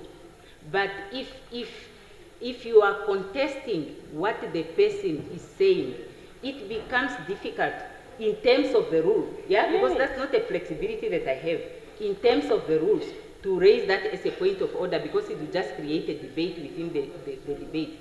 And that's why I'm saying there is an opportunity to bring a motion and discuss that issue. If there is a dissatisfaction with the way that the matter is dealt with by the ministry based on the feedback that is provided by the ministry. Yeah, that's the only way really that we can do justice to the issue. Yes, honorable member. Thank you, Honorable Speaker, that you have alluded to the fact that this is based on our fact findings that we could establish on the questions that were raised by Honorable Ngari. And you are right in saying if the honorable member has other concerns, he has no right to interrupt on a response given by another honorable member. So he must just come up with his own motion or a question to the minister responsible, and we can take it from there. But this is uncalled for the honorable member really to disrupt the process with interfering for something that he has not also initiated.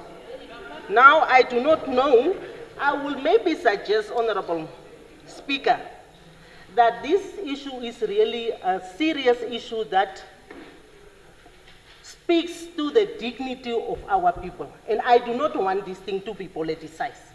If we are honest and genuine to each other, and if we want to find solutions to the issue at hand, let's help each other here, but not to try to look for criticism or some sort of unnecessary points or political point scoring that will not help us.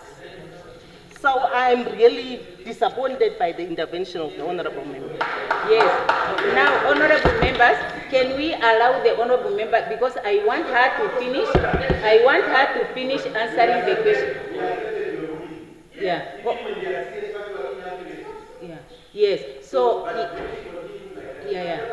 it's okay. So then you will come later to raise those issues. Let her answer the remaining questions with 1 more minute left. Because now I have a maximum of only 5 minutes to extend the time limit that is provided for under the rules. Yes. Honorable Speaker, let me solve this problem. And that I'm doing in concurrence. I'm doing in concurrence with my dear honorable sister, and I hope she will understand. Maybe if we deal with this issue, I'm not afraid of doing it outside this or inside this house.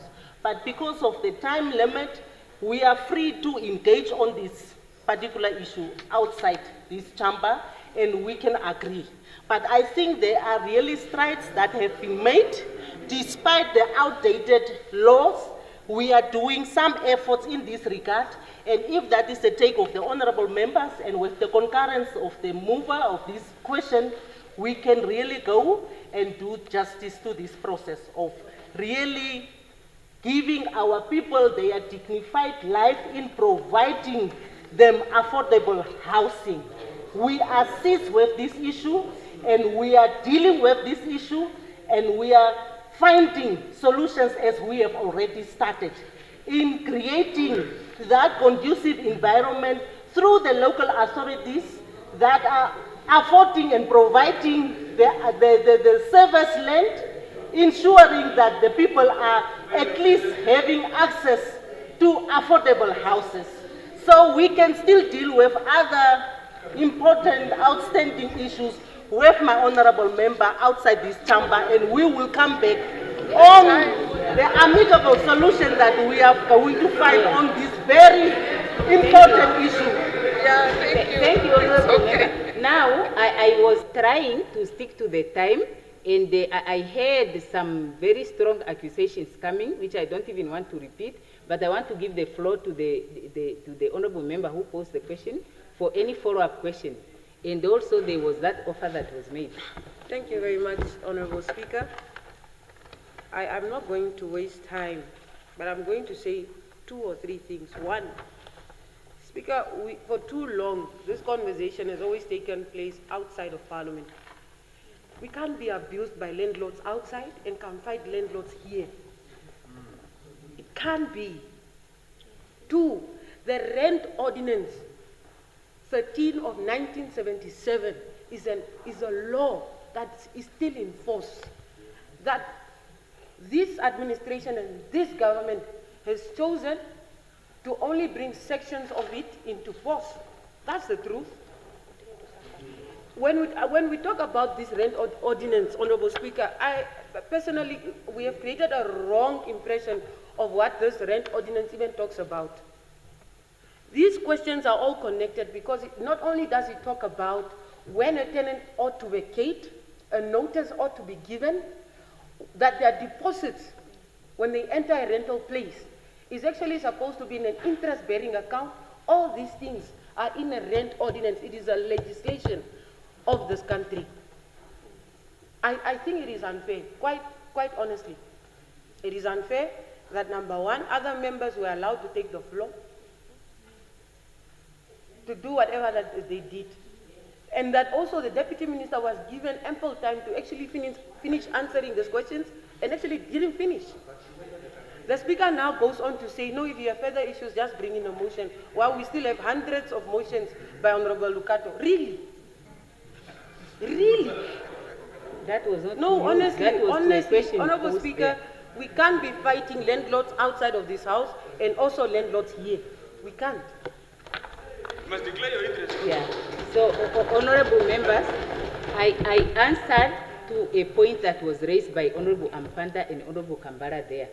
You know, to you, I only talked about the multiplicity of issues. I have decided to not say anything because, you know, so you have had the opportunity to respond. The Deputy Minister, what do you have to say?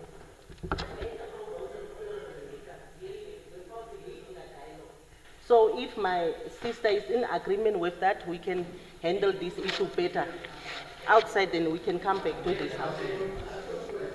Because I do not have time. I do not have the luxury of time to stand and respond to all these questions. Yes. You have spoiled the whole thing now. I was busy answering. Yes. Yes.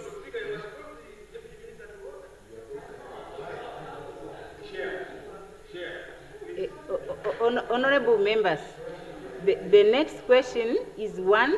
So I have indicated that the matters can be taken up by other means, including a motion, for example, because the rules are saying we cannot raise issues under questions if they can be raised by other means. If the issue is not just a question for an answer, but to raise a concern and get discussions going so that a resolution is adopted, then the appropriate form would be a motion.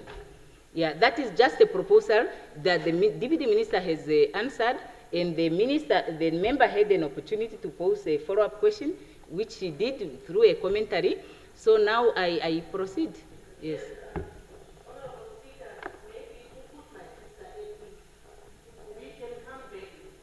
Ministerial statement, and then the colleagues will have the opportunity to interrogate the matter.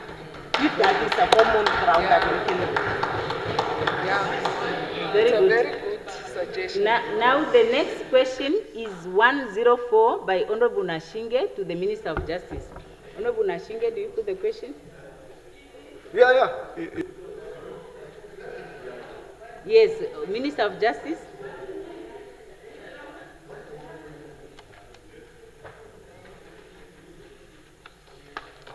Honorable Speaker, I consulted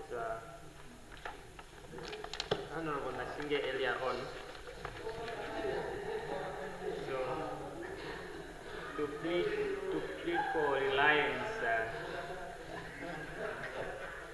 on Rule 134 sub 4. I have also given him the reason. Honorable member, what rule is that? 134 sub 6. 134. Yeah, I consulted him as well.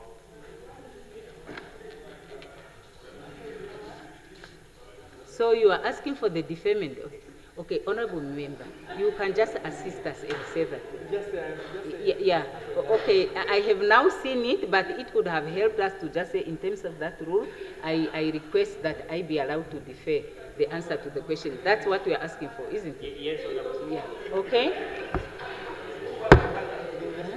Yes, okay, so that question is deferred with the answer.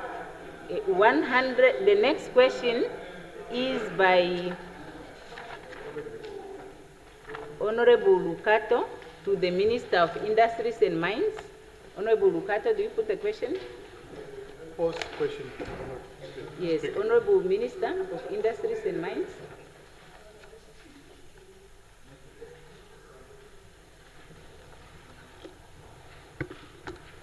Thank you very much, Honorable Speaker.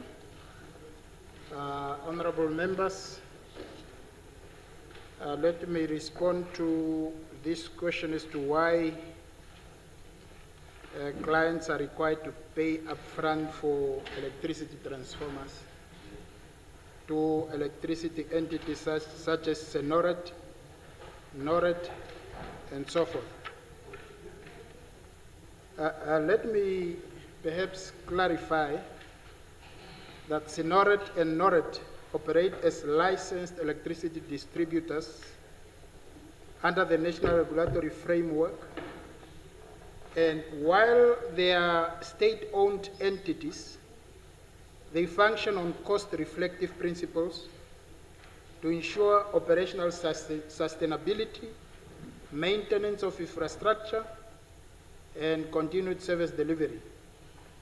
The installation of transformers, particularly in remote areas, involves significant capital cost, and this includes procurement of equipment, transport over long distances, network extension, technical labor, and compliance with safety standards. In many rural settings, the customer base is limited, and cost recovery is therefore slower and more uncertain. It is for this reason that distributors often require upfront capital contributions before proceeding with infrastructure installation. However, the government fully recognizes that such upfront requirements can present real challenges for rural communities, schools, clinics, farmers, and small enterprises. Expanding access to electricity remains a national development priority, and affordability is central to that objective. Honorable Speaker, the Ministry is therefore engaging with relevant stakeholders, including the Electricity Control Board, the regional distributors, and the Rural Electrification Program to explore mechanisms that could improve affordability without undermining the financial sustainability of distributors. And this may include structured cost-sharing arrangements, targeted rural electrification subsidies, blended finance approaches, or phased payment mechanisms where feasible. When with regard to the Honourable Member's proposal for integrated infrastructure planning alongside NAM water pipeline expansion, this is a constructive suggestion. The government agrees that coordinated planning between electricity, water, and other utility infrastructure can reduce duplication of effort, lower overall capital cost, and accelerate rural service delivery. And discussions are ongoing within government structures to strengthen inter-agency coordination so that when bulk water infrastructure is extended into rural areas, opportunities for parallel electrification and digital connectivity are assessed at the planning stage. Moving to the end, I want to say an integrated infrastructure approach aligns with our broader rural development strategy and the objective of improving service delivery in remote areas. So the issue before us is not whether rural electrification is important. It is unquestionably so that rural electrification is crucial, it is important, and is one of our top priorities as a government. So the issue is how to expand access responsibly, sustainably, and equitably. I thank you very much, Honorable Speaker. Yes, thank you. Does the Honorable Member have a follow-up question?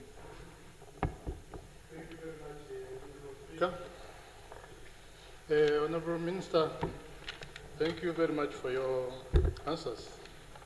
I'm having a follow-up with 2 questions or 3, just very, very brief.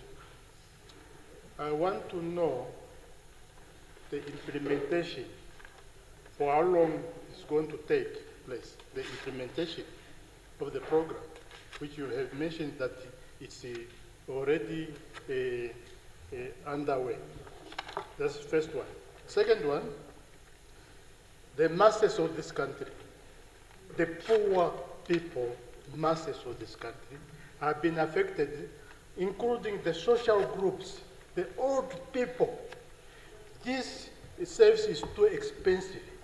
Why is the government make our people suffer? Those who cannot afford to pay for these expensive services. Thank you so much, Honorable Speaker. Yes, thank you, Honorable Minister. I thank you very much, Honorable Speaker. I think the Honorable Member's concern is my concern. Perhaps we are saying it differently.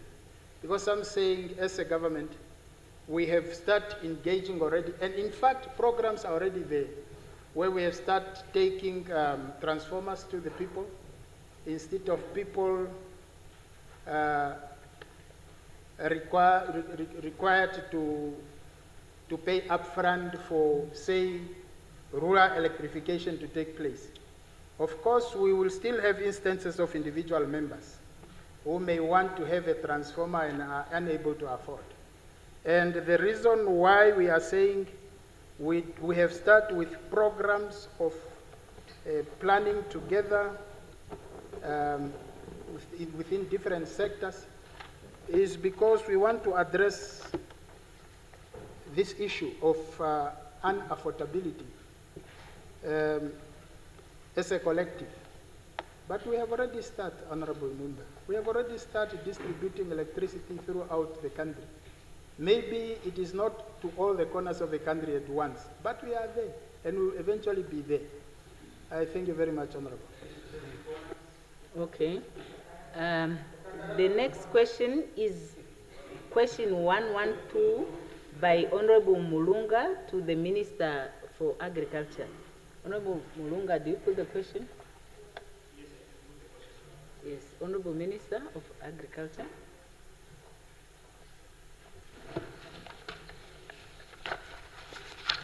Thank you very much, Honorable Speaker.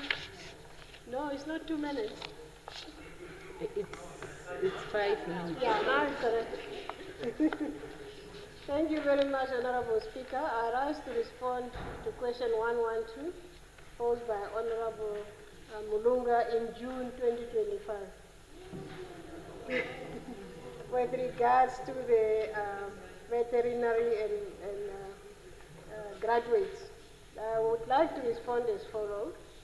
The Veterinary and Veterinary Paraprofessional Act of 2013 provides the legal foundation for the regulation of veterinary practice in Namibia.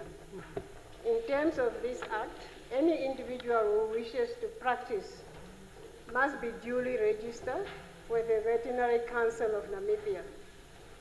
To be eligible for registration, the applicant must hold a qualification that meets the minimum standards of veterinary training as prescribed in the regulations. These standards are designed to safeguard the integrity of the profession and to ensure the health and the welfare of both animals and the public. The Council is empowered to conduct institutional audits of universities and colleges offering veterinary qualification. Where an institution successfully meets the prescribed standards, its qualification may be accredited by the Council. This accreditation allows graduates from such institution to apply for registration without the need for further examination. However, in cases where a candidate holds a qualification from an institution not accredited by the Council, as is the case in this particular issue, the Act stipulates that the candidate must undergo an examination determined by Council. Upon successful completion of this examination, the candidate may then be registered to practice in Namibia. This process ensures that all practitioners meet the required professional standards, regardless of where they obtain their qualifications, and reflects our commitment to maintaining excellence and accountability in the veterinary sector. Honorable Speaker, I should further indicate that the Council registration examination at the University of Namibia School of Veterinary Medicine final year examination were for a period conducted jointly. During this time, the examination adhered to the format and regulatory standard of the NVC as prescribed under the Act that is in reference here. This arrangement ensured consistency in evaluating candidates against the minimum standards required for professional registration. However, at its meeting held on 2nd June 2023, the Council resolved to separate the Council registration examination from UNAM's final year academic assessment.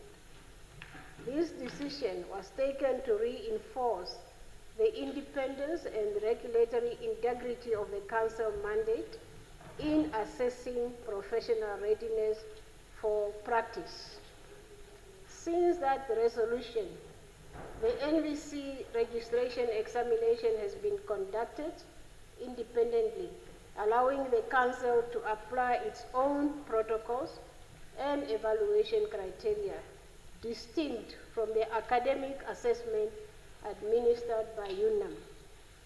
This separation ensures that all candidates seeking registration are evaluated solely under the standard and procedures established by the Council and in line with its statutory obligations.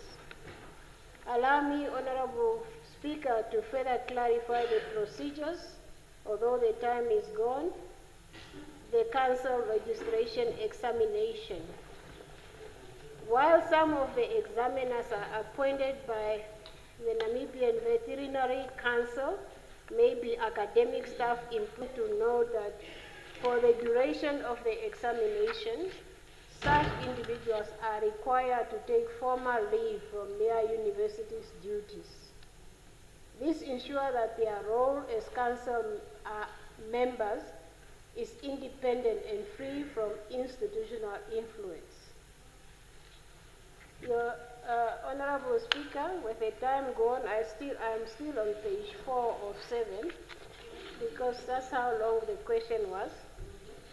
If you may allow me just to maybe skip to the key points, then I can submit the full question. Very good. For practical components of the Council examination, the Council made use of UNAM facilities and animals as prescribed in terms of the Memorandum of Understanding signed between the two institutions. With respect to question 3 and 4, and with reference to the concern regarding more than 30 Namibian veterinary graduates, some of whom completed their studies as far back as 2020, remaining unregistered and unable to practice, I wish to provide the following clarification. Candidates who hold foreign qualifications that are not accredited by the Council are permitted 3 attempts at the registration examination. This provision affords them sufficient opportunity to familiarize themselves with the examination format, content, and expectations. Furthermore, candidates enrolled for Council examination may apply. What? Everyone is sleeping. Oh.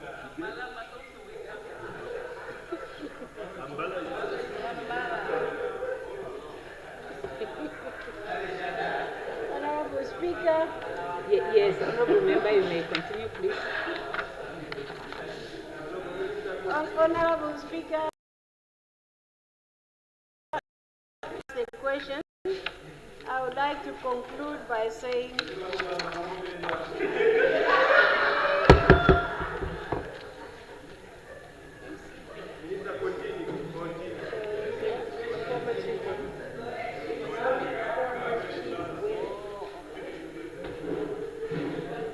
Honorable Speaker, honorable members, the interventions I have outlined here reflect a multi-pronged approach to addressing the registration challenges faced by those graduates that have been referred to.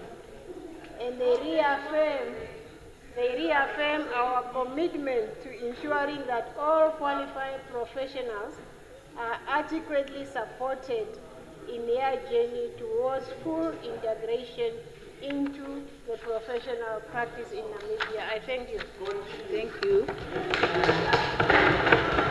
Honorable Mulunga. Yes, the follow-up question is only the member who posed may have follow-up questions. Is it on a point of for one another, so that no, it's important. We always just laugh. We need to care. So if you see that I'm sleeping, you might just do this. No, I'm now just that one is out of order. You just want to argue. You just want, and you know when the camera is on you. So let's just help each other. Just do this. Yeah. Honorable Musabi, just touch the member. Honorable Ampanta, No, you we may must now care take your with seat. one another. So when we just see, we just. Now, Honorable Mulunga, you may pose your follow-up question, please. Thank you very much, Honorable Speaker. Thank you very much, Honorable Minister, for that detailed explanation. And thank you very much to the Veterinary Council for taking that action to separate its business dealings with UNAM, because that was the biggest concern that the students had, that UNAM was one of the clients of the Veterinary Council, yet they were the ones conducting the examination. Was sort of a conflict of interest, and I'm very, very happy that that is separated. And Honorable Minister, we still have these 30 students and more students that are still in this situation where they are just sitting at home and not doing anything, especially at this very, very critical time where we have the foot and mouth disease that is threatening to come into the country. So what exactly are we going to do with these students so that we make sure that we utilize their skills? Because they have gone out to study, some of them were sent by institutions of government, but now they are stuck, they are sitting at home and not doing anything and not being able to practice in this field where the government has sent them to study. Thank you. Yes, Honorable Minister.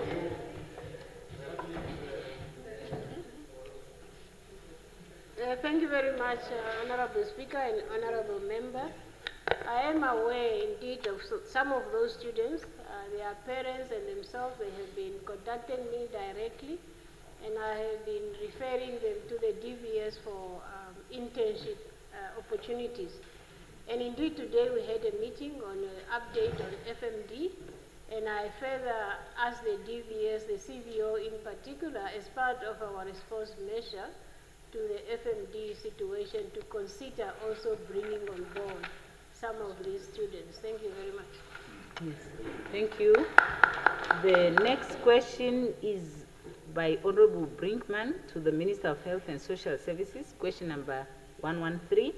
Does the Honorable Brinkman put the question? Yes, Honorable Minister of Health. Thank you, Honourable Speaker. Thank you, Honourable Member, for the question. So I'll try and run through them very quickly. Firstly, the mandate and functions of the Namibia Institute of Pathology are set out in the NIP Act number 15 of 1999. That forms the basis of a few of the questions that I will be responding to. In particular, Section 6 of the Namibia Institute of Pathology Act, amongst others, details as follows. The Institute shall perform the following and take such action as the Institute may consider necessary or as the Minister may direct for the purposes of providing medical laboratory services in Namibia, and perform any other function as may be necessary or expedient for the achievement of its objectives. The NIP Innovation Hub established in Swakopmund is premised on this particular provision of the Act and supports the objectives of research as mandated in Section 5 of the Act. The Manufacturing Hub also supports the provision of medical laboratory services to the public and to private sectors. I wish to highlight that this directly enhances NIP's supply chain, diversification and sustainability as a commercial public enterprise. NIP is a national health laboratory, provides services such as providing laboratory services for about 80% of the Namibian population who depend on public health services. To succeed as a national medical laboratory, this particular provider must ensure towards saving lives and reducing the burden of disease. NIP therefore needs to implement innovative ways to render uninterrupted and speedy service, and therefore the specimen collection tubes produced at the Innovation Hub are key essential tools for laboratory services, as blood cannot be collected without them, and then transporting and storage of these samples for diagnostics. Now, phase 1 of the hub focuses directly on the production of collection tubes for self-use, which ensures consistent availability of the tubes to health practitioners for sample collection, which, as I mentioned, is necessary for blood to be collected at every instance in rendering life-saving medical services, and of course in return ensuring that NIP is able to execute its mandate to its fullest potential. Question number 2, with regards to this question, the NIP had already initiated engagement with the Namibia Medicines Regulatory Council in 2023 to guide the design of a manufacturing facility, of course in line with good manufacturing practices, otherwise known as GMP. NMRC provided the relevant information as well as guidance, including WHO and SADC GMP guidelines. Additionally, the Namibian Standards Institute was consulted regarding the clean room design and the ISO 14644 standard on clean room design. So all of these consultations took place and were adhered to. The manufacturing activity of the plant is being undertaken within the regulatory scope of these standards. The clean room facility, mind you, was subsequently designed in compliance with both GMP requirements and ISO standards. The purchased injection molding machinery is CE marked, I wish to highlight, confirming that the machines meet all the applicable EU safety, health, as well as environmental protection requirements as listed in the relevant legislation, most notably the EU Machinery Directive of 2006. As such, the specimen collection tubes are designed with features to ensure safety standards such as leak-proof seals, as well as biohazard containment. Now, furthermore, NMRC is working very closely with the relevant SADC bodies such as Zazibona to explore certification processes, as well as the relevant support mechanisms for certifying such products and clean room facilities operated by the NIP. Then question 2A, Honourable Speaker, the NIP injection molding project is primarily set up to produce specimen collection tubes for own consumption, for own use, and supplying to domestic as well as the external market. Now, phase 1 of the project, which commenced operations this year, being last year when the answers were prepared, provides products for self-use. Phase 2 of the manufacturing plant is geared for commercial purpose, targeting suppliers not just in Namibia, but also the SADC market of well over 400 million people through the SADC-driven sustainability initiatives such as pool procurement, of which Africa CDC and the Ministry of Health and Social Services have been actively pursuing. The long-term societal benefits include the introduction of a new industry with locally manufactured products. We've said time and time again, we want to start producing our own goods. This is exactly what we have done. Question 2B, Honourable Speaker, Honourable Member, the operations and value proposition for the injection moulding project is an integral part of the approved NIP 5-year integrated business plan. The core pillars of the business plan focus on repositioning NIP as a customer-centric, innovative medical laboratory, of course identifying where the flaws are to be improved on. Now, financial sustainability, digital transformation, business diversification, and value-driven organizational culture are some of the key areas of this strategy, of which the Ministry of Health and Social Services is actively looking and overseeing the work done, of course, by the team at hand. Question number 3, Honourable Speaker, if I may just briefly summarize. The appointment of the Board of Directors of the Institute is provided for under Section 10 of the Act. Now, this, of course, is read together with relevant provisions of the Public Enterprises Act currently, as amended. None of these provisions prescribe for the appointment of the Executive Director of the Ministry of Health and Social Services. However, in the Certificate of Incorporation of NIP, it does state that the Executive Director ought to be a member of the board, and so therefore, as of 2026, a document was transmitted from myself in conjunction with the Minister of Finance while we finalize the amendments to the Act to the Executive Director, appointing him on the board of the Namibia Institute of Pathology. Now, with that said, Honourable Speaker, if I may proceed, question number 4. In regard to this matter, I'm duly informed that when 2020 Financial Solutions publicly announced that the chairperson was one of its shareholders, NIP, through its corporate governance, had informed the chairperson must declare conflict of interest in terms of the conflict of interest policy of the institution. Now, this obligation was duly executed. The board chairperson disclosed the perceived conflict of interest in relation to shareholding in 2020 Financial Solutions Pty Limited, and verifiable declarations are placed on records of the institution.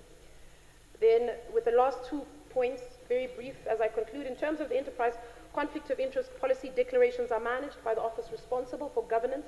The policy is approved by the board, and its implementation is an administrative matter. And then finally, as I've just stated earlier, implementation of the policy provision is an administrative matter, and individual declarations have been done accordingly. Thank you. Does the Honourable Member have any follow-up question? That was Honourable Brinkman. Honourable Speaker, it was so fast that I don't know where I was connected, which answers. I'm trying to check 2A. I cannot even see any 2A and 2B. So I would request that the Minister must please provide me.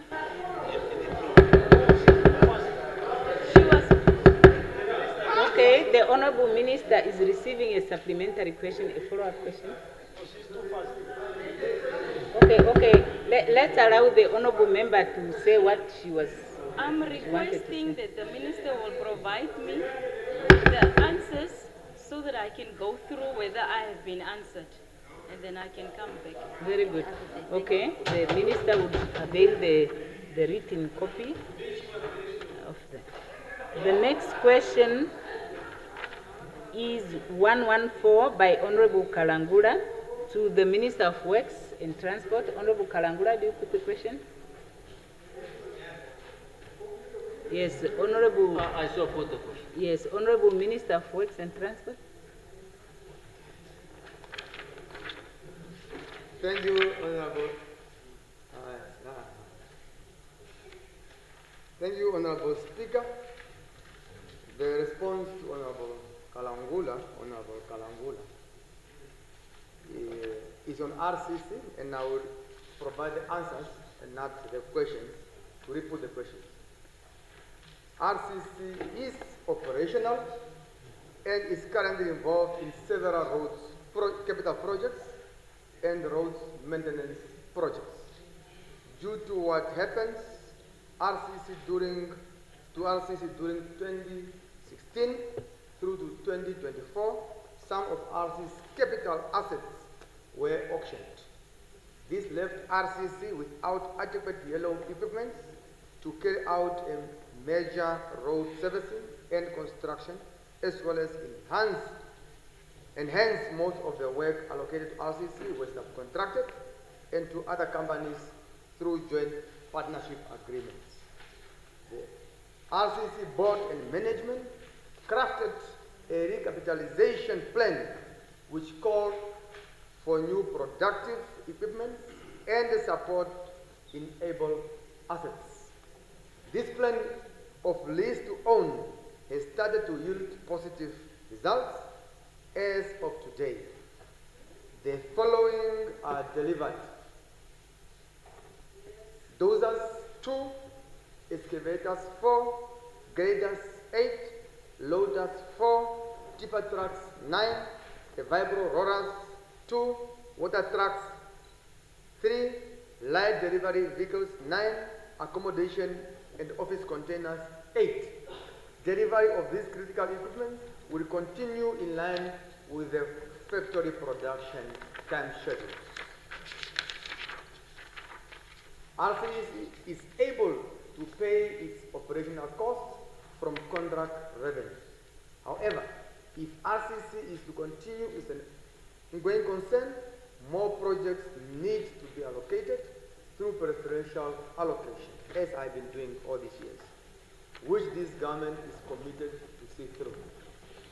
The next question: government as a shareholder and a responsible shareholder for that matter has gone through the turnaround strategy as presented by the board, and at this point in time, government is still confident that there is hope to turn around the company within the next 3 to 5 years, if not less. It is the intention of our government to support the plan by allocating projects to RCC for it to execute and generate revenue for it to continue to exist.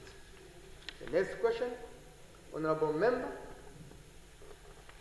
The question, Honorable Member, prepare your mind to erase the historical bad sides of RCC. We are focused and determined to transform the company. Strategic and tactical step by step, albeit with speediest motion. I just flashly tabled the 2022-2023 financial year of RCC in this very August house. The company is under strict instruction to finalize the 2023-2024, 2024-2025 report for same tabling in the August house for your consideration. Honorable Member, last year I gave a clear directive to all SOEs and ministries to submit their respective asset registers, of which RCC complied with, and it's here, I'll give it to you. They have submitted their list of all their assets, fixed assets, they are here. They have done that. For your application, appreciation. Honorable Member, insofar as the visible work, I am not sure whether this statement question is grounded on facts, because the company is active on all the 5 bitumen roads contracts we awarded to them, as well as on all the 5 capital roads projects. Again, they are here. They are all covered here. I have them brought them for you, for your attention. The next question I will answer as follows. Honorable Speaker, Honorable Member, RCC staff complement stands at 331, cognizant that employees number is never static. The report on the company's assets is here too attached. It's here for your appreciation. The annual report for the year 2022-2023 was recently tabled, if not last week, in this August house. The executive performance contracts duly signed are here too attached. They are here. They are here. They are here. They are here. And the next one, I wish to respond. The next one is on the contracts. I wish to respond to this misleading and unverified allegation with attached projects allocated to RCC. They are here. They are here. They are here. To RCC. And I just want to mention some among them once more. MR91 is allocated to RCC. DR3645 to RCC. The Sanford Hull Railway Project to RCC. DR3607 to RCC. 3602 to RCC. 3469 to RCC. 44 and the MR76 to RCC, as well as the GUs, which have allocated 11 in the Chuaronga district, 12 in the Windhoek district, 8 in the Shakati district. The government of the Republic of Namibia remains committed to continue giving projects to RCC. We envisage to have RCC become a country's national asset delivery, competent service delivery, and enhancing human capacity. The last one, Honorable Speaker.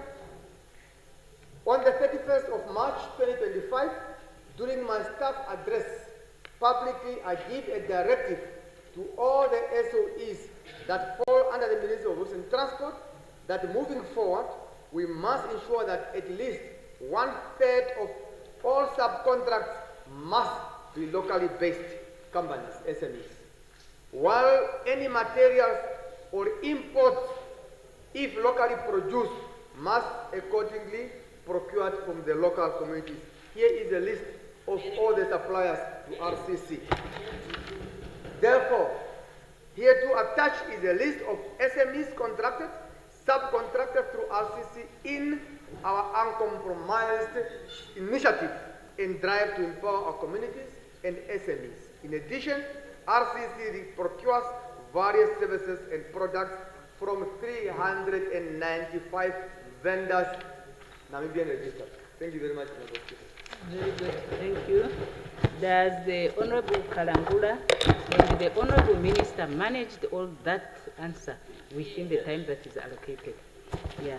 So, Honorable Kalangula, do you have a follow-up question in terms of the rule? Yes. Thank you so much, Honorable Speaker. Rather an appreciation for the work that has been put into the question, because the nation out there wouldn't have been as well updated as they are today. So I applaud you on that. But there is a concern, even though the input that you have put in of 1/3, there is still a trend of domestic non-sector companies taking over the work of the likes of RCC and others. And I'm particularly concerned of foreign companies that are also doing the same. It is very bad to see our own child that we have birthed from this ministry being starved while we are feeding another child from a foreign country. That does not sit well with me. Honorable Minister, you spoke about a turnaround project that you have done. Well and good. How different is it from the previous turnaround project? I mean, turnaround work that was done unto RCC before? Because as a result, that is what led to the auctions that took place previously. Now we are back to what we have been in the past before. Is that not correct, sir? Honorable Minister? Yes, Honorable Minister. Honorable Speaker, the facts are most important. I can outline you all the number of projects that are currently active. In the south, RCC is a project. There's one project. There are 2 projects in the south, Karas region. No, one in Karas region is under RCC. There's only one. There's no 2. It's RCC. In Hartap, there's only one project of road. It's RCC. In the commerce, none is RCC. In commerce. In Rongo, there are 3 active projects. One is RCC on 3 phases. There are 5 phases. One is Usakos, other one is Wafes Bay. The one which have 3 is under RCC. That is now the UIS and the one from Kore is RCC. We have the projects in Oceania is RCC. We have projects in Oshikoto is RCC. If you take the total sum more than 70% of our roads, active roads projects, are currently busy with RCC. As I have indicated, RCC was deprived of capacity. Unfortunately, we have to be strategic and tactical in our approach. As such, and decisive, uncompromising. As such, we are pairing them with the companies with capacities. And we cannot deprive them of that. So that's the only thing that we are dealing with them now. So in totality, RCC is enjoying the benefits of the state contracts. Insofar as the turnaround is concerned, look at me, I'm different, isn't it? So therefore, everything we done different. Accountability is different. I will be honest to you, everything is different. And I'm hands-on. You deliver, I'll give you a pen. You don't deliver, I will show you where is the house of your door. It's finished and clear. Okay? Thank you, thank you. Now, the next question is by Honorable Kalangula.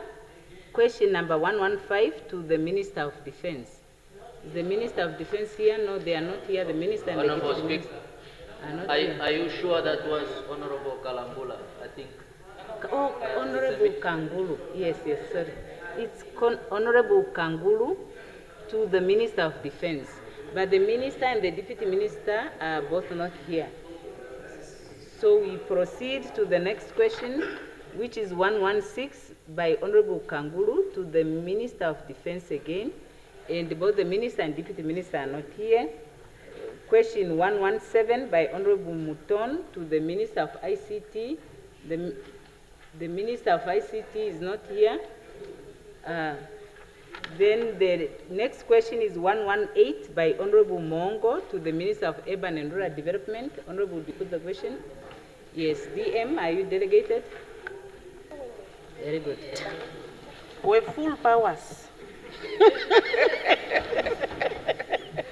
Honorable Speaker, honorable members, I rise to respond to the questions that have been asked by Honorable Winnie Mongo in the order I'm going to read hereafter. Regarding the alleged critical financial situation of the Rehoboth Town Council, I'm aware of the lawsuit brought by former employee against the council. However, I cannot divulge much about the case in this house because the council has appealed against the court ruling as the matter is sub judice. Question 2. Honorable members, to be frank with you, we acknowledge that there are litigations against a number of local authorities and regional councils. However, at this moment, we cannot quantify the exact total amount incurred on lawsuits by regional and local authority councils over the past 5 years. We have been very honest and transparent. Going forward, the ministry is in the process of gathering such information and will be shared once available with this August House. Question 3. Indeed, the honorable member, your concern is our concern. Any legal cost incurred will negatively affect service delivery. However, as a ministry, we are encouraging all regional and local authority councils to comply with the applicable laws in order to avoid litigations that will result in financial consequences. Henceforth, the practice is discouraged. Question number 4. Honorable Speaker, honorable members, as a ministry, our observation is that most common causes of lawsuits against regional and local authority councils in Namibia could be non-adherence to the governing laws, regulations, and laid down procedures, in particular labor-related cases and land delivery. Number 5, the ministry did not conduct an audit. However, our experience is that most regional and local authority councils are generally exposed to the risk of litigations due to lack of legal experts on our establishment. Regional and local authorities are always encouraged to seek advice when they are uncertain on the right course of action in issues or rather on issues that may have major legal and financial implications. This one is a very important question. Question number 6. In addition to the proactive steps mentioned earlier, the ministry has institutionalized an induction program to capacitate regional and local authority councillors and senior officials focusing on key competencies. This includes legal framework training, governance, procurement management, human resource and financial management, roles and responsibilities, applicable laws governing them, code of conduct, recruitment procedures, and many more. As a ministry, we are also contemplating to enhance our structures by including a legal department to deal with all legal matters so that we can respond to them timeously. Question number 7. We are aware of some, but not many regional and local authority councils prefer using private legal services rather than utilizing the legal services provided by the Office of the Attorney General. However, the ministry has taken note of such trend despite ministerial directive issued to all regional and local authority councils by urging them to make use of the services provided by the government attorney. The reason for briefing private lawyers may differ, depending on different facts and circumstances whereby some are related to the proximity. The Office of the Attorney General does not have offices in the regions.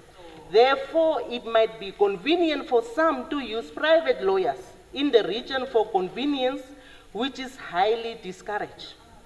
Some may, due to conflict of interest, where there might be a challenge between central government and regional councils or local authority. In some of these instances, the Attorney General may brief private lawyers, meaning hiring them, to represent regional councils and local authorities. In order to tackle the existing challenges to improve service delivery within the local authorities and regional councils, the Honorable Attorney General has been conducting regional stakeholders engagement across the country in all 14 regions to sensitize the representative of all OMAs and all regional and local authorities in the regions of the legal services within the mandate of the Attorney General's office. I so move, Honorable Speaker. Thank you. Any follow-up questions? Very good. Agreed. Addressed. The next question is question 119 by Honorable Mongo to the Right Honorable Prime Minister. The Right Honorable Prime Minister is not here. The next one is 120. No, and it is by Bishop Thomas to the Minister of Health. Bishop is not here. The next question is 121 by Honorable Likando to the Minister of Environment, Forestry and Tourism. Honorable Likando, are you here? Yes. You put the question? Yeah, I posed the question. Yeah, Honorable Minister of Environment.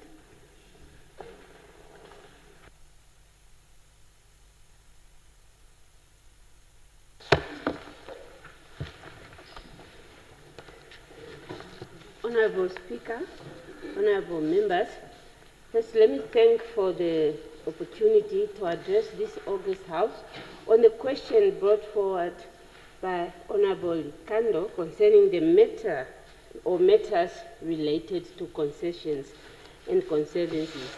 I must just warn that this requires quite an explanation because there are many questions with sub-questions, actually 6 questions with sub-questions. Yeah, if I can start, concession, I'm not going to read the questions. I urge you to read the questions yourselves, honorable members. Concessions on state land play a vital role in Namibia and complement other contributors to the national economy. They provide tourists with access to areas of our protected landscapes that are ordinarily not open to the public, thereby diversifying the range of tourism and hunting opportunities available. At the same time, concessions generate sustainable revenues for the state from Namibia's indigenous plants and wildlife resources. Through access to tourism, hunting, and industry based on wild plant and animal resources, concessions serve as a vehicle for inclusive growth. With this background provided, Honourable Speaker, allow me now to briefly respond to specific questions raised by Honourable Kando. The first question, I first want to clarify that in the award of concession to communities, the conservancies are the concessionaires. As a concessionaires, a concession holder, so with another word, it's a concession holder. The conservancies that enter into a concession agreement with an investor, or we call it a joint venture partner, commonly referred to as an operator. When the ministry awarded tourism concession to a conservancy, the conservancy and the ministry sign a head concession contract. In many cases, conservancies do not have capital or expertise to develop or implement and manage the awarded concession. In those cases, the conservancies therefore approach the ministry for assistance in procuring or identify an operator who will finance, develop, implement, and manage the concession. The head concession contract stipulates that operators must be appointed through a fair, transparent, and competitive tender process. Accordingly, an open tender process is followed when appointing an operator. The concession opportunity is widely advertised in newspapers and on various websites to attract maximum interest. To initiate the process, the concession unit, which is the subdivision responsible for day-to-day monitoring of concessions, drafts the necessary request for proposal document. This RFP, in short, documents are then presented to respective conservancies to familiarize themselves with the tender process and obtain their consent. The standard RFP calls for interested parties to submit proposal addressing the following key areas: business case, environmental case, corporate social plan, and financial offer. I'm not going to explain this, but it will be on the note. You will read it yourself. Once the concession opportunity is advertised, the interested parties must register for tender to receive the RFP document. Proposals submitted are later evaluated by a bid evaluation committee comprising elected conservancy representatives and a ministry staff appointed by the executive director. Okay, on question 2, we're moving to question 2. As I explained, the tender is competitive. It's a competitive process. A bidder strives to give the highest offer in terms of concession fees. Each bidder will offer a different percentage on their net turnover as the concession fee. The amount offered by bidders is then used in the evaluation proposal. As a guide, the ministry, however, uses the regional benchmark, their benchmarks. Bidders should not offer less than 8% of net turnover for lodge development and 6% of net turnover for campsite development. I will have to skip some of the things because of time. Upon the expiry, I don't know now how to handle this. It's quite a lengthy explanation to make it understand, but I will see how far I will go. It is worth noting that that the operator will invest in substantial amount of capital into the project, because you need somebody with money at least to develop a lodge. And that in those, besides the financial obligation, the operator also contributes to the upliftment of conservancies through employment creation, social investment initiative, which also carry a financial burden. Upon the expiry of the concession period, all infrastructure developed become the asset of the state, but is to be utilized by the conservancy. As in the case of Hobart Lodge, conservancy becomes 100% owner of the concession asset when the concession contract with the operator expires. And that is in many other cases. The ministry has drawn up a compliance framework to which all the conservancies and operators are subjected to. Concession fee payment, the number of jobs created, and all social investment are monitored using this compliance framework that the government is in place. Question 3. The ministry has dedicated a concession unit that monitors the performance of concession. Further to this, in line with both head concession contract and concession operators contract, joint management committee meetings are held every quarter. How do we establish the joint management committees? And these ones include people from the ministry as well as the concessionaires. They all have their representative and the operator as well. The aim is for JMC meeting to ensure adherence to the concession contract. Question number 4. For concessions whereby the investment. Okay, we're moving to question number 4. I don't know. To you, Honorable Minister, I'm giving you the last 2 minutes because the rules say a maximum of 5 additional minutes. I will see how far we will go. Okay. Yes. For the concession whereby the investment by the operator is deemed to be minimal, such concessions are awarded for a shorter period. For example, the trophy hunting concession are awarded for a period of 5 years. For a concession whereby the investment investment is significant, such concessions are awarded for a longer period. For example, a lodge concession to develop a lodge. That one is awarded for 25 years, which is the maximum period for any concession. There is nothing more than the 25 years. There is no automatic renewal of any concession agreement. The ministry uses standard contract templates approved by the Office of Attorney General. The only amendment considered by the ministry once a contract is signed are the operational issues to make the implementation of the concession more efficient. Question 5.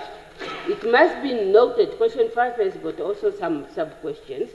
It must be noted that the conservancy are registered under the Nature Conservation Amendment Act, Amendment Act of 5 of 1996, and the new one will soon come to this Parliament.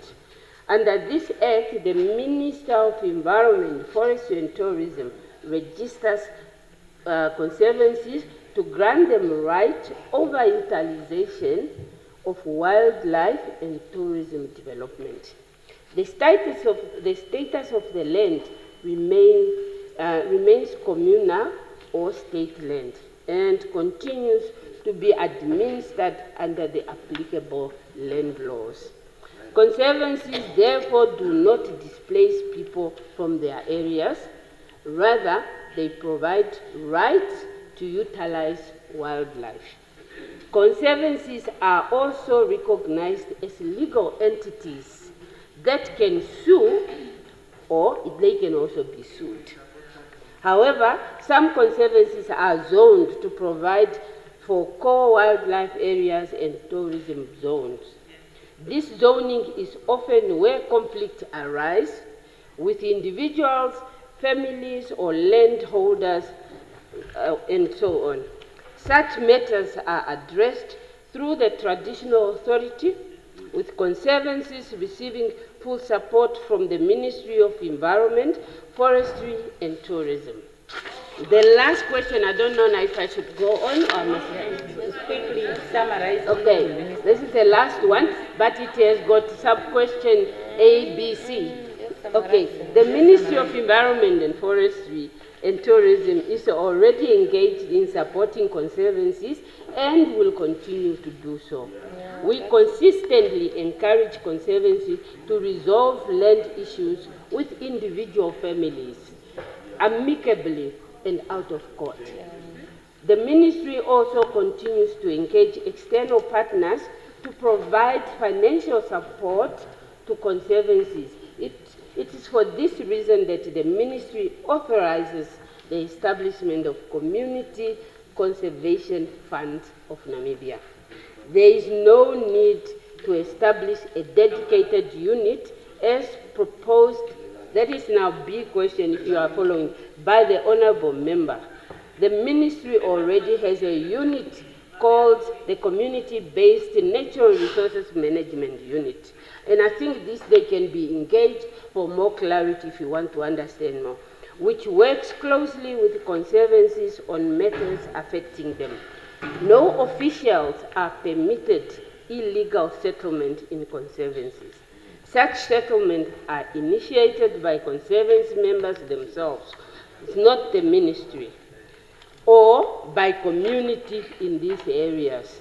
The drivers of these actions include, last part, for grazing lands, new homesteads, floods, droughts, in some cases. And those cases attract, in some cases that are also attract to water points provided by the wildlife, by the Ministry. You know, when the concession is developing, they are also supported.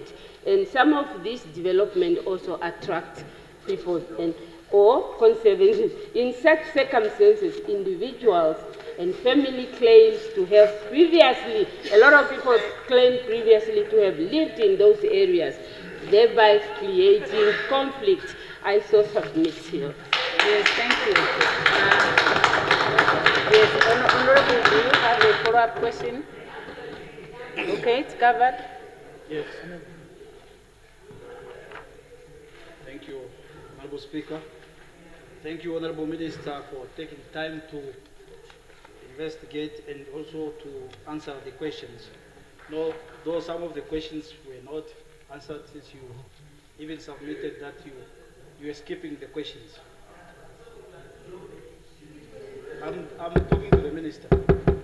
Thank you very much. Honorable Minister, we know already that the current concession, the current concession system does not favor our communities, because the operators are the ones who are benefiting. They are making millions, while our people are just receiving a small amount from the agreement. And we also know that our people do not have the capacity, especially when it comes to negotiations and signing these contracts. So my question is, how does the ministry or the minister ensure that the conservancy members themselves approve and are fully informed of concession agreements signed on their behalf? How does the ministry make sure of that? And secondly, what more if the concessionaire violates the terms of the agreement? What happens in that regard? Very good. Minister?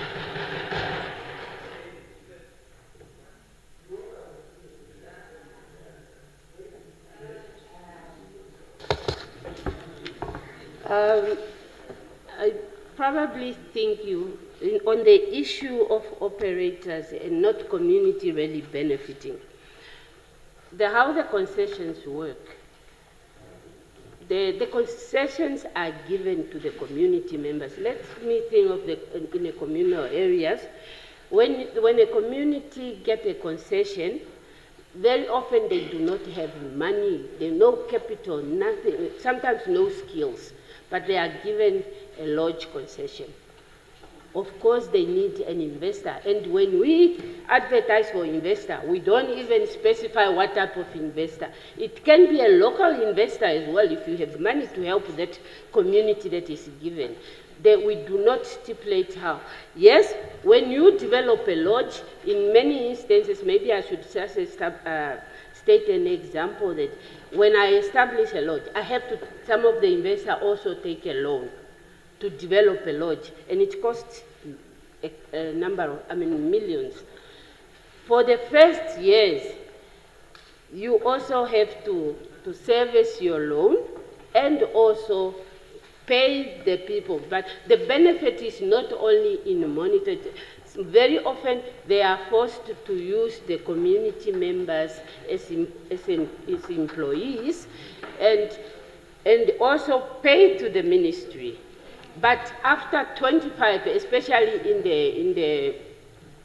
the longer term contract, after 25 years, the lodge or whatever was established is left in the hands of that specific community, the one who owns that conservancy.